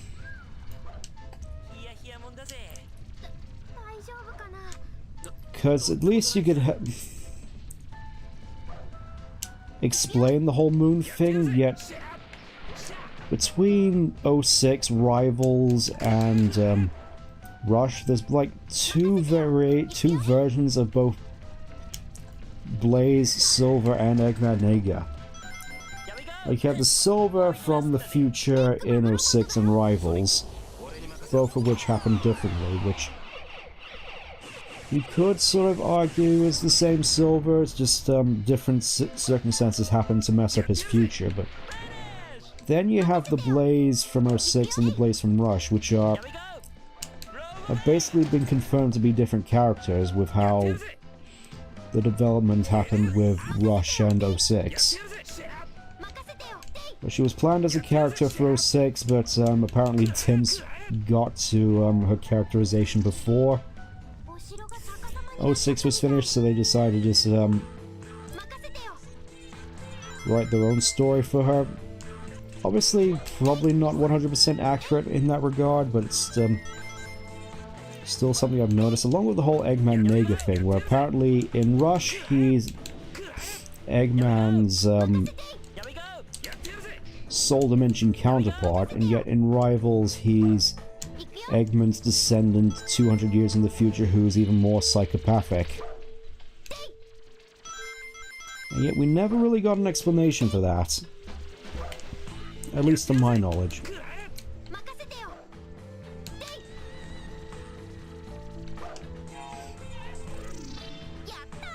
You could argue that we'll likely get some fan-made explanation from the likes of Ian some point down the line to try and patch things up, but part of me kind of feels that there is justification in just scrubbing certain things from canon for the sake of retaining integrity for the series as on a larger scale. Like, one of the main examples in which I mentioned before in a previous stream was 06, just mostly from a story standpoint and from a legacy standpoint, because it is the game that almost killed Sonic, so especially considering how it basically wrote itself out of canon.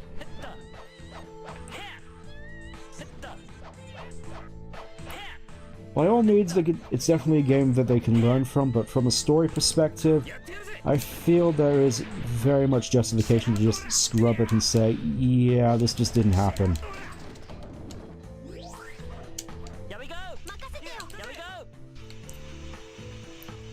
But then again, that does sort of mess over Silver in that case, because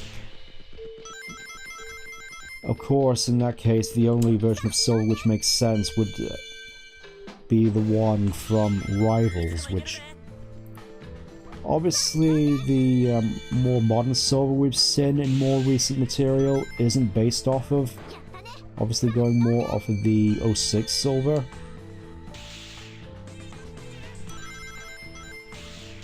Just gotta say, though, as a little aside, always love the little set piece at the end, just running up that castle. Running up the tower there. It's just such a... feels like one of those things that would really be a core memory. But anyway, Silver.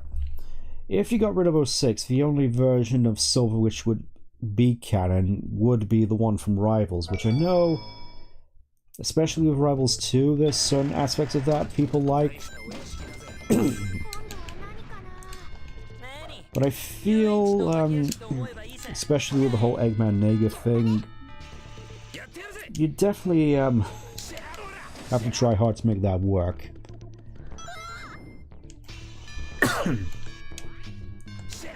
Then again, when it comes to canonicity, I feel as though in order to help people have better access to that, there really needs to be more of an effort to preserve these games and have them ported to more modern hardware so people have more access to them. Because realistically, how many people actually owned a PSP and Sonic Rivals? Distinctly more than the people that would have had a DS, and even then, pretty sure people a lot younger than I am don't have a DS, or a 3DS even. They probably even know what a Sonic Rush is. So generally I feel that more effort really needs to be made to, in one form or another, preserve these games and their stories so that people have more of an access to them.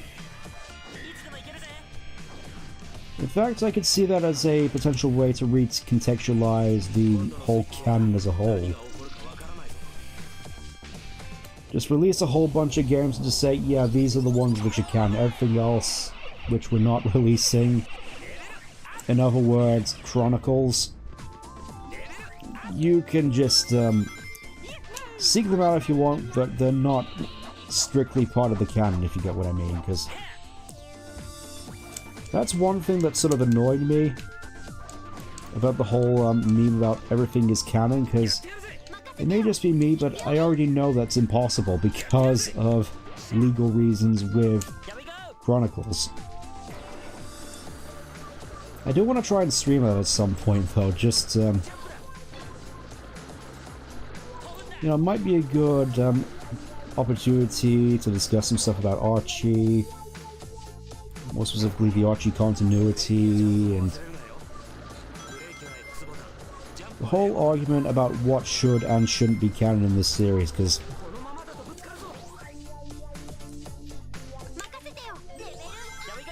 I feel at the very least there should be a dialogue. What's going on here? Game? I want to destroy these boxes. Thank you. No idea what happened with this guy.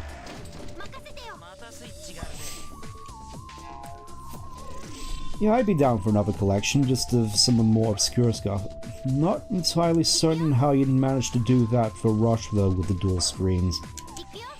Unless you just make it a really sort of messed up aspect ratio and give it an ugly border like you did with the adventure ports to Steam and whatnot.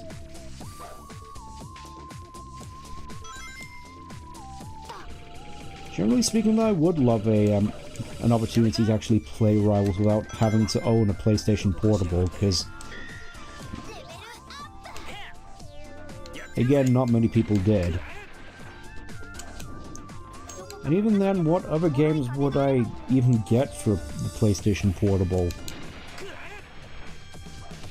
were I to get it?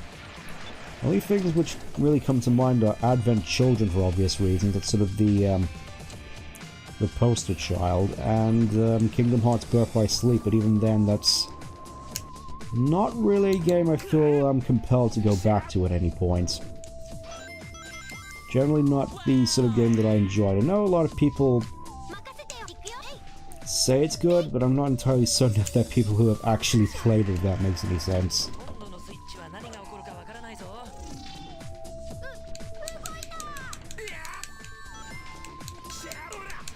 I was keeping that key. Little scumbags.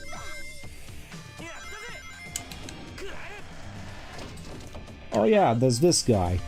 Little interesting little tidbit of information I found out recently about this guy.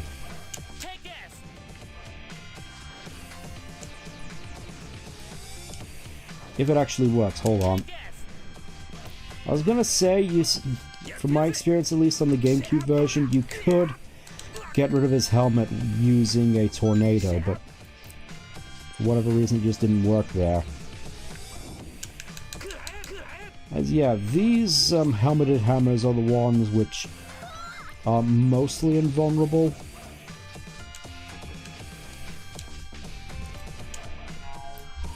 Leading to that fairly famous line from Nazo Unleashed about Knuckles saying, "Even my attacks are useless!"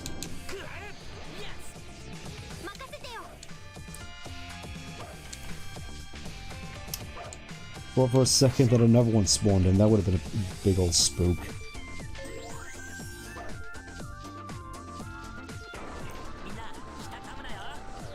I think coming out to a part of this level which did admittedly spook me out as a kid.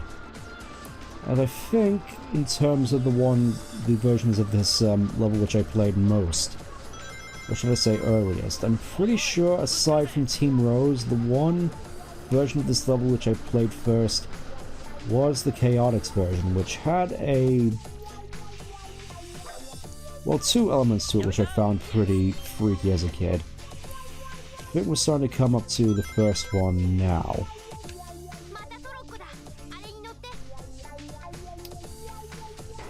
There we go.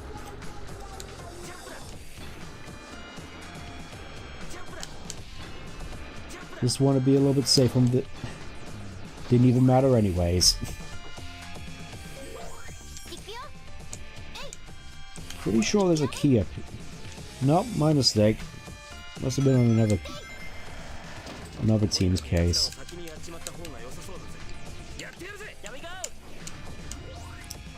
Ah yeah, this particular moment. This segment I always find pretty perilous. Very easy, or at least feels very easy to fall there. Obviously this isn't exactly grade A gameplay right here, but I'm still having a good time. Think we might have screwed ourselves out of Chaos Emeralds though.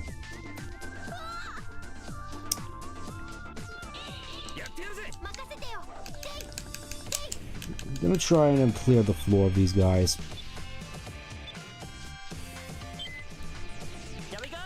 But yeah, this was the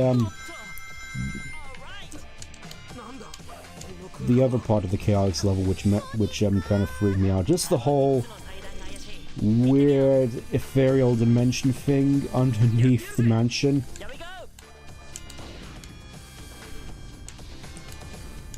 Kind of looks borked on the PC version though. I remember it looking a little bit better on the GameCube version.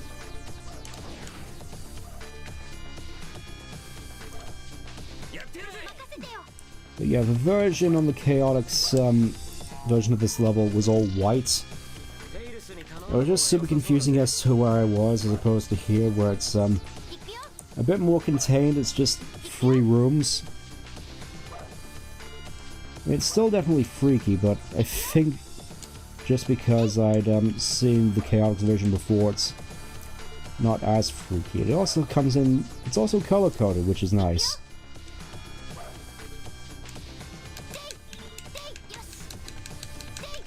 This really gives this sense that there's just something to this mansion which is possibly beyond the character's comprehension. Well, that, and in the Chaotix version of this level there's a big old spider web. I always got freaked out by the notion that there might actually be a giant spider in this level which would hunt you down. Given the notion of giant rocks and giant alligators, it felt right at home.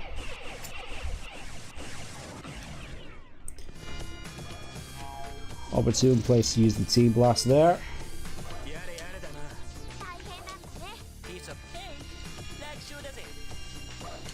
This was admittedly quite a weird little thing though. The fact that it just comes out to this pristine little outside world with green fields. Certainly a beautiful, it's nice looking for a JPEG. I generally just like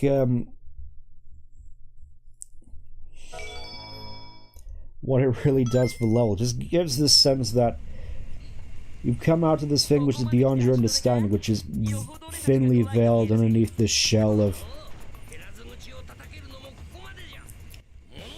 a beautiful countryside and a seemingly innocent-looking little manor house.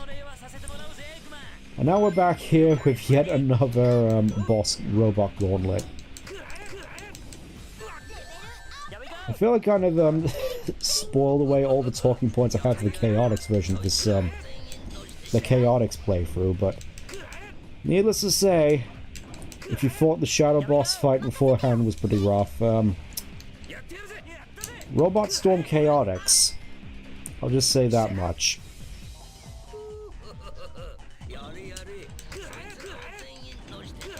So far though, this one seems to be pretty tame. And you can just clear through these guys, potentially.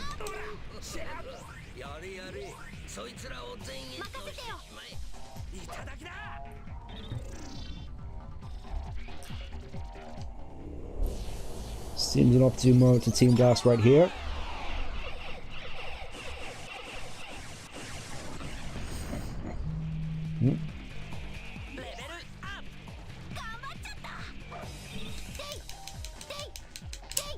And yep.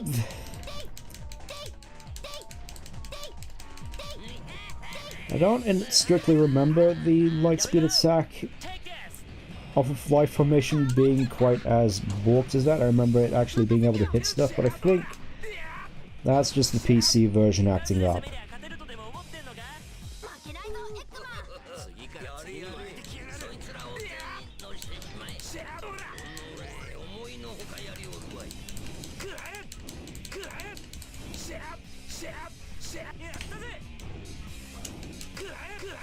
Oh yeah, I forgot that those guys can heal themselves.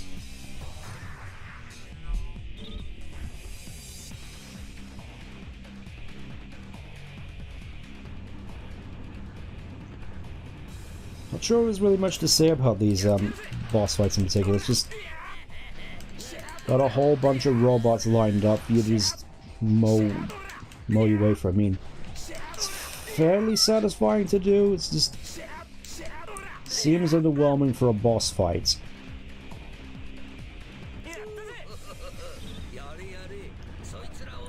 Kind of makes me wonder what could have been had they gone with more of a Sonic 3 route, of just having a boss at the end of each act.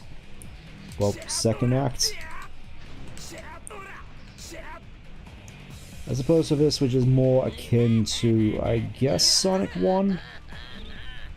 You could sort of justify it that way. I don't think we'll use a Team Blast in this instance. Alright, I think we will.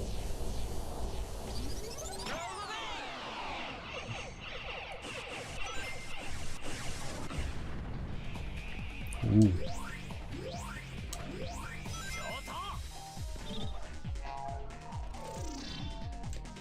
Sadly, we don't get to make the most use of that, but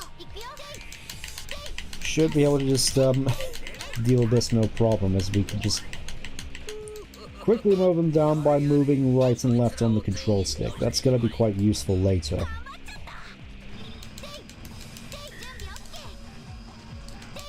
And look at that, we already got our Team Blast up.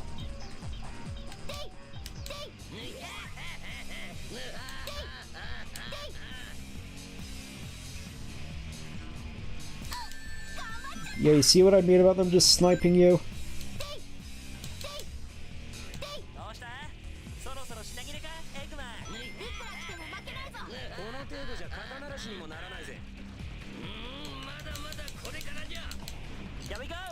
I think we'll just clear through these as Sonic, actually. Just gotta watch out for the Lancers.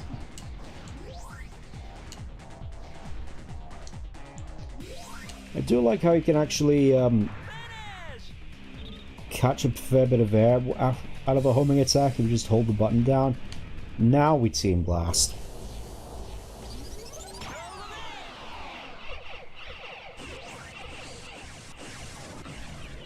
Oh yeah.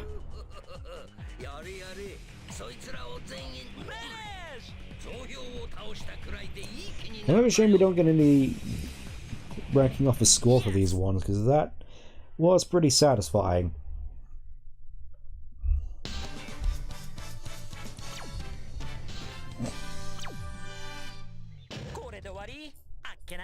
Kind of makes me wonder if you could actually make like a multiplayer mode off of that. Just see who can get through the various robots first, or make it a co-op thing.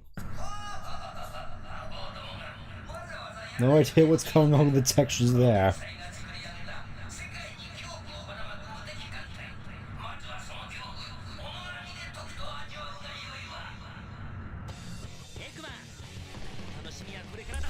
Alright, here we go, with the most popular level in the game, good old Egg Fleet. Still have no idea where Eggman got the resources for this thing, because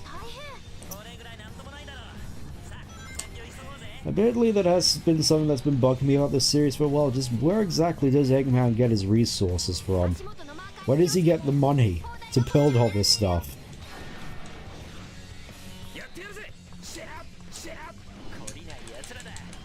I mean, in Murder Of, they imply that Eggman has a whole bunch of casinos, which I'm not sure if that's enough to get him funding to build his very own Death Star, but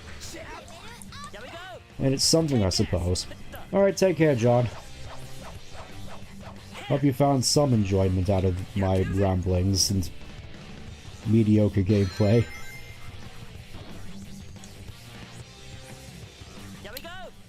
I know I probably shouldn't say that, but it's force of habit. Like I said, getting fairly rusty with this whole streaming thing, needs to really get back into the swing of things for the New Year's.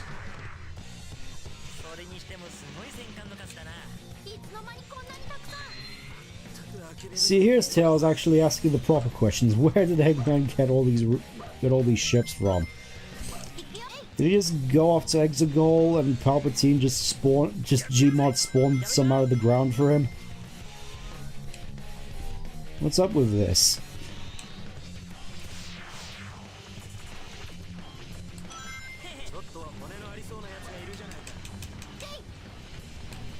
Well, thinking about the whole Eggman potentially being a big casino tycoon thing.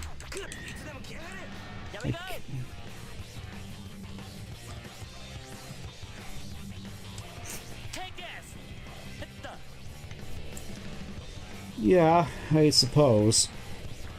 He did build Eggman Land like a bunch of times, and I'm fairly certain he could have scraped together the money in order to bail himself out of potentially nuking Station Square.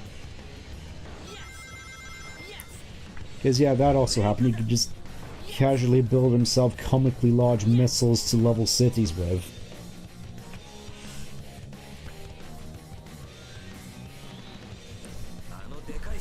Sort of can't help but wonder if the whole Casino Mogul thing was put in a sort of commentary about a actually, I'm pretty sure I don't want to go into that. It's the sort of place where I sort of want these streams to try and be a an out for people who don't want to discuss that sort of thing, because let's face it, I'm fairly tired of the whole political discourse, which started off in 2016 and only got worse from there.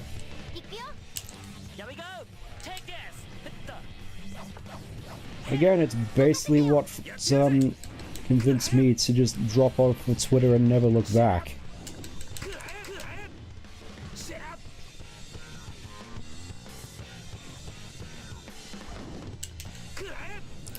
I remember those guys being a fair bit tougher to take down. Oh yeah, now we get this fairly cool looking set piece. Here he goes. Yes, we blew up a spaceship by running into it. No idea how we managed that, but it was cool nonetheless. I think we could just go into fly formation for this. Nice.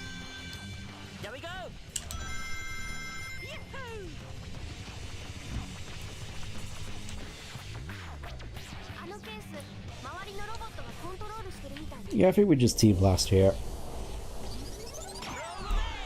I don't remember that many places on here which really warranted a Team Blast, so I think we just get away with one of those right here.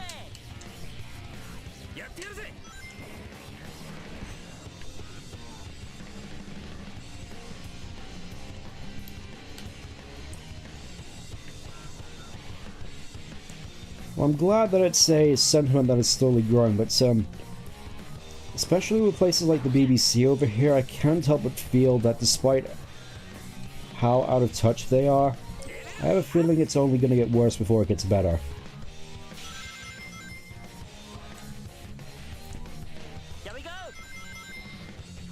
And especially given how I look on stream, I'm probably not exactly the best person to be talking about such matters, for obvious reasons.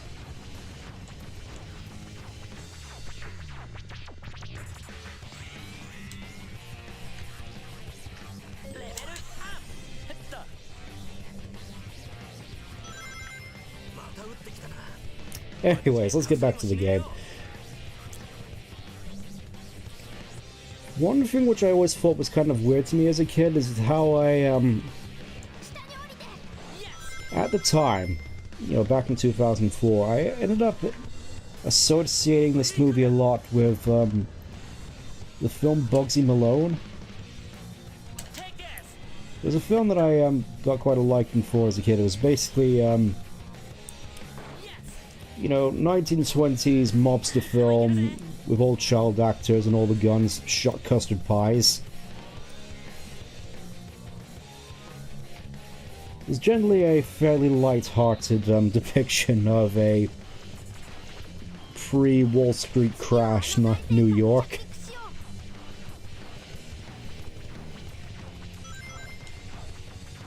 With musical numbers which, even now I remember a fair few of them. Not sure if you actually want to hear me sing them on stream though. That might be something to say for next stream. Let me know what you think.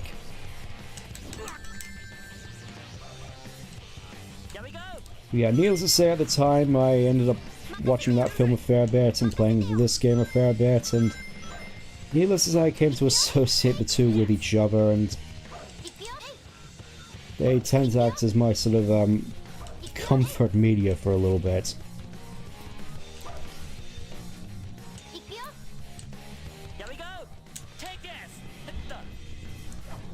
You know, alongside stuff like, I suppose at the time it would have been stuff like Pokemon Leaf Green.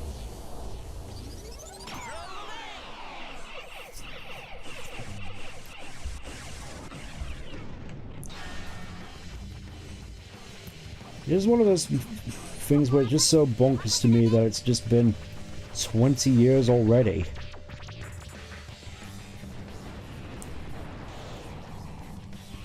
It's just one of those moments where you just, when you realize that it has been 20 years, you just realize, oh, I'm so old.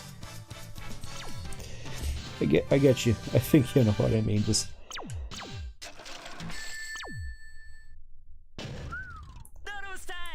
I'm sort of one of those people who are in disbelief that there are people out there who were born after the year 2000.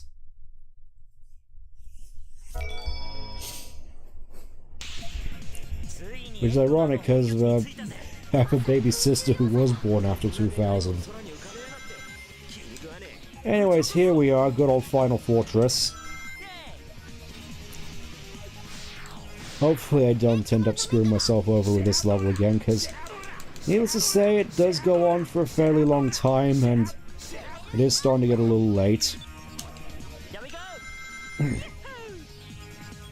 I don't expect to get the last Chaos Emerald here, I'll just put it that way, but I'll just say I would be amazed if I did.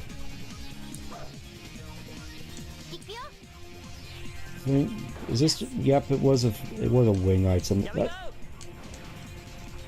That's another thing I kind of miss about this series, just the various power-ups.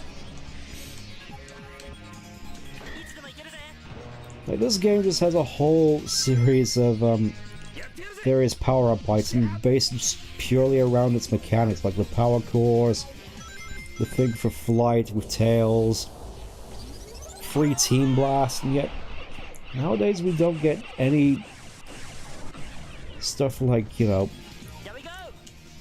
high-speed shoes, invincibility, shields. I will admit I do kind of want to see them come back, as just as much as the characters themselves, those various power-ups feel as much of a staple of the series itself.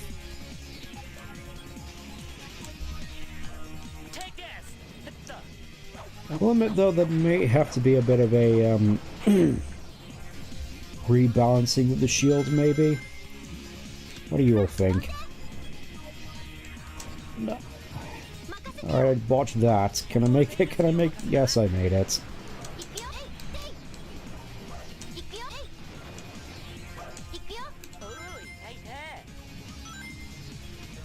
Alright. Are you done? Or are you just gonna sit there just with your shield up constantly? Waiting on you, buddy. I'm fairly certain there's a more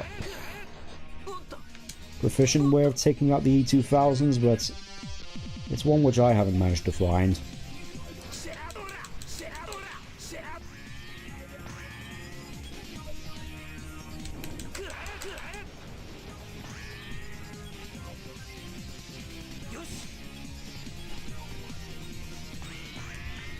Yeah, I think I get you with the whole wow moment thing. I feel the only thing that really came close were the Frontier's Titan fights, and even then they felt more of a derivative of other various games, like, well, Metal Gear Rising is sort of the more obvious one. I mean, it was still cool, but I want to see something which is a bit more out there, for lack of a better word. Just I feel, especially compared to some games out there, like a lot of stuff by CyberConnect 2, the Titan fights by comparison felt kind of tame, for lack of a better word. Like, you look at something like Asura's Wrath.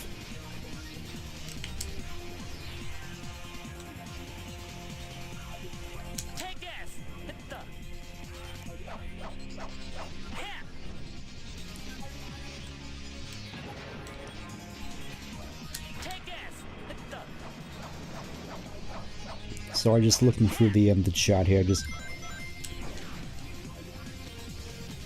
Yeah, I do kind of get what you mean about the lack of just sort of the major big moments. Like, I feel as though the last real one, which felt like it had actual weight to it, was Dark Gaia.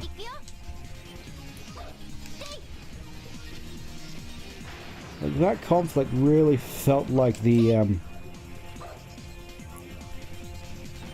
or for lack of a better word, it felt apocalyptic.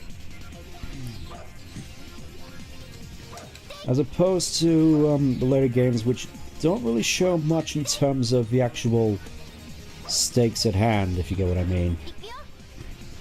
Okay, I think we'll just go over here.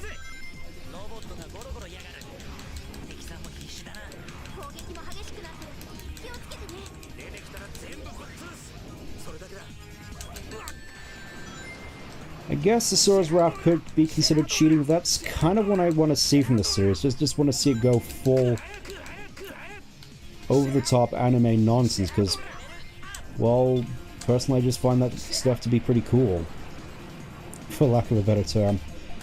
The series wants to be cool, and generally I feel that's a fairly easy way of making things seem cool. Yeah, definitely not going to be getting any special stages this time around.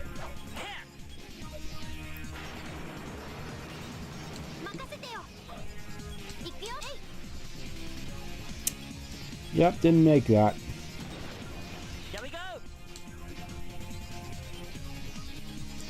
Well, the stage definitely does have quite the grandiose finality to it. The music especially, the lasers, just feels... really feels like the middle of a war.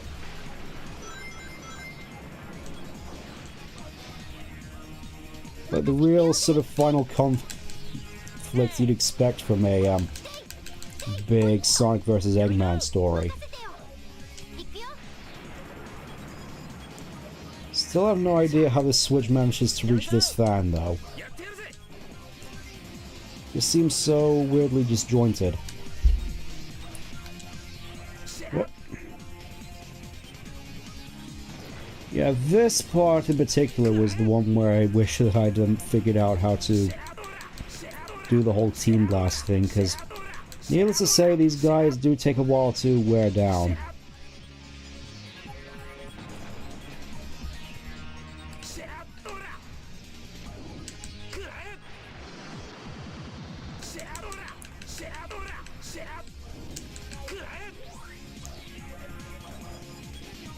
Let me just check. Is there any sort of key here? It seems like the sort of place there will be items, but not much stuff which will be much to help us. Yeah, I think the best thing we can do here is just mash. Just mash.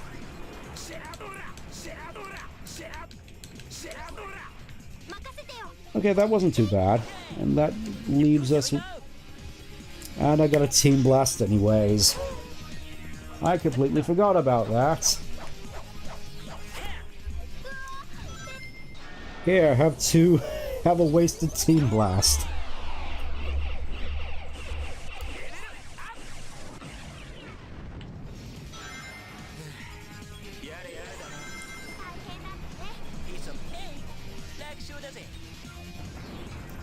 Still have no idea why he has self-destruct buttons on these things.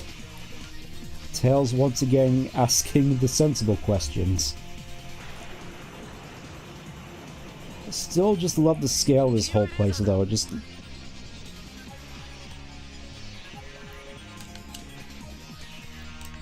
It may just be that this whole place feels less like a battle station and more like a giant city. It's that big. It just really reminds me of, well, Robotropolis / Eggman Land for the OVA. Alright, now here we go. Race to the bottom. Can we actually make it before the laser fires? Yes, we can. Alternatively, you can just avoid it as Tails, but I think that's how you're supposed to do it. They just blow that up, no idea what that was, but it was cool nonetheless, and what a way to end a level.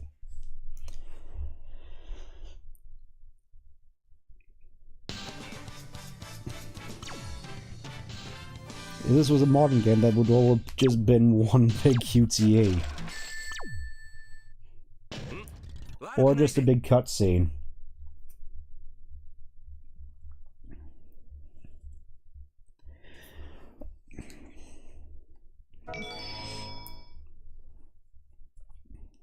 Wow, look at that. We finally got our first two-player battle mode.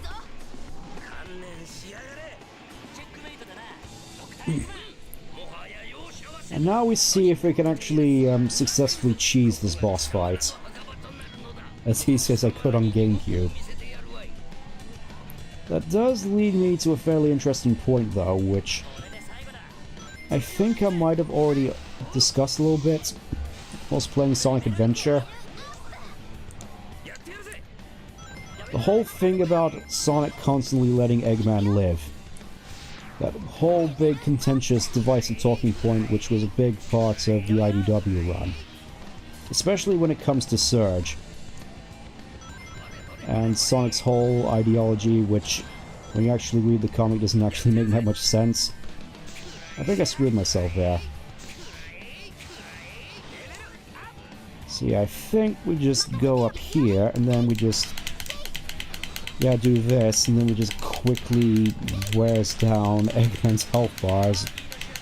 Look at it go! Look at it go!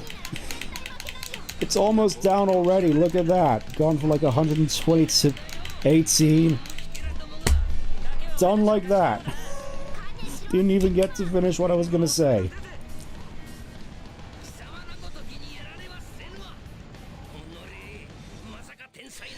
But yeah, my, how I personally saw it was less that Sonic was just constantly letting Eggman get away and letting him live, because thinking about it, the only times I can really think of where that explicitly happened were Adventure and Adventure 2. One of where both times they'd sort of made a truce to take care of the common enemy. Though you could argue that Sonic at the end was just running off into the sunset after Eggman on another adventure. I'm thinking more stuff like in the classic games, and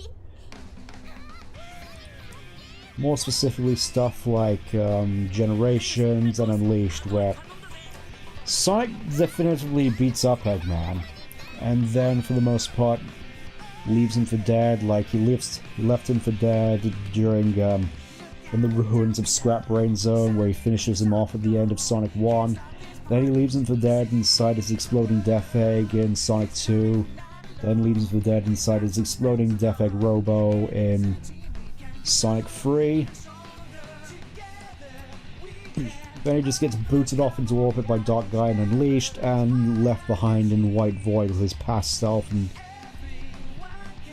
Generations. Still have no idea how he managed to get out of that, but I think that's the point. It's just, regardless of the seemingly inescapable conditions he finds himself in at the end of every game, that's just the thing about Eggman. He's just too stubborn to let himself be taken out like that. Just like a certain set of pepper pots, he always finds a way to survive.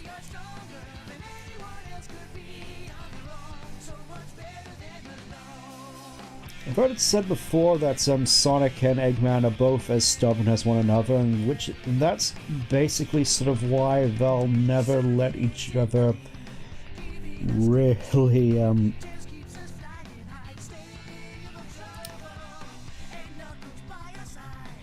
yeah, there's also that. He was just under the assumption that Eggman was finally jetted. When in reality, just like Sonic himself, he's just too stubborn to let himself be taken out. So that's, again, probably why there'll never be an end to the conflict. Not because they keep letting each other live, but just because they're both too stubborn to die.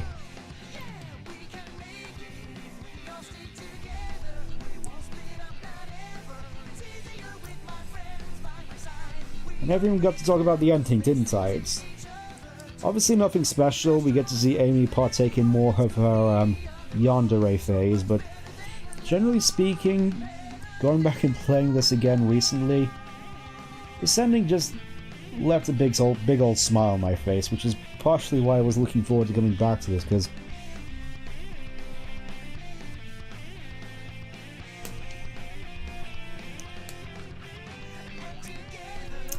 I feel that's something I'll have to get into more when we actually fight Metal Sonic, but dang it, I lost my train of thought. Oh yeah, the ending. Obviously not anything too special, it's just, with the music especially, it's just this whole situation which, despite being fairly basic, it's just one of those things where I'm just left with this big old smile on my face and just with one of really being goofy, and that's partially why I was looking forward to coming back to this, because it was this sort of energy which I felt kind of encapsulating in a way. So yeah, apologies for the balked nature of the stream. I hope that you find some enjoyment in it at the very least. Next time, I'm probably going to leave it up to a coin flip in all honesty as to where we go next. Either Team Dark or Team Chaotix. Team Dark probably makes the most sense to go with next, but then again, I probably want something to differentiate between these two a little bit more, and Team Chaotix generally is one which I'd like to get out of the way fairly quickly. But until then, I'll see you then. Take care. Bye-bye.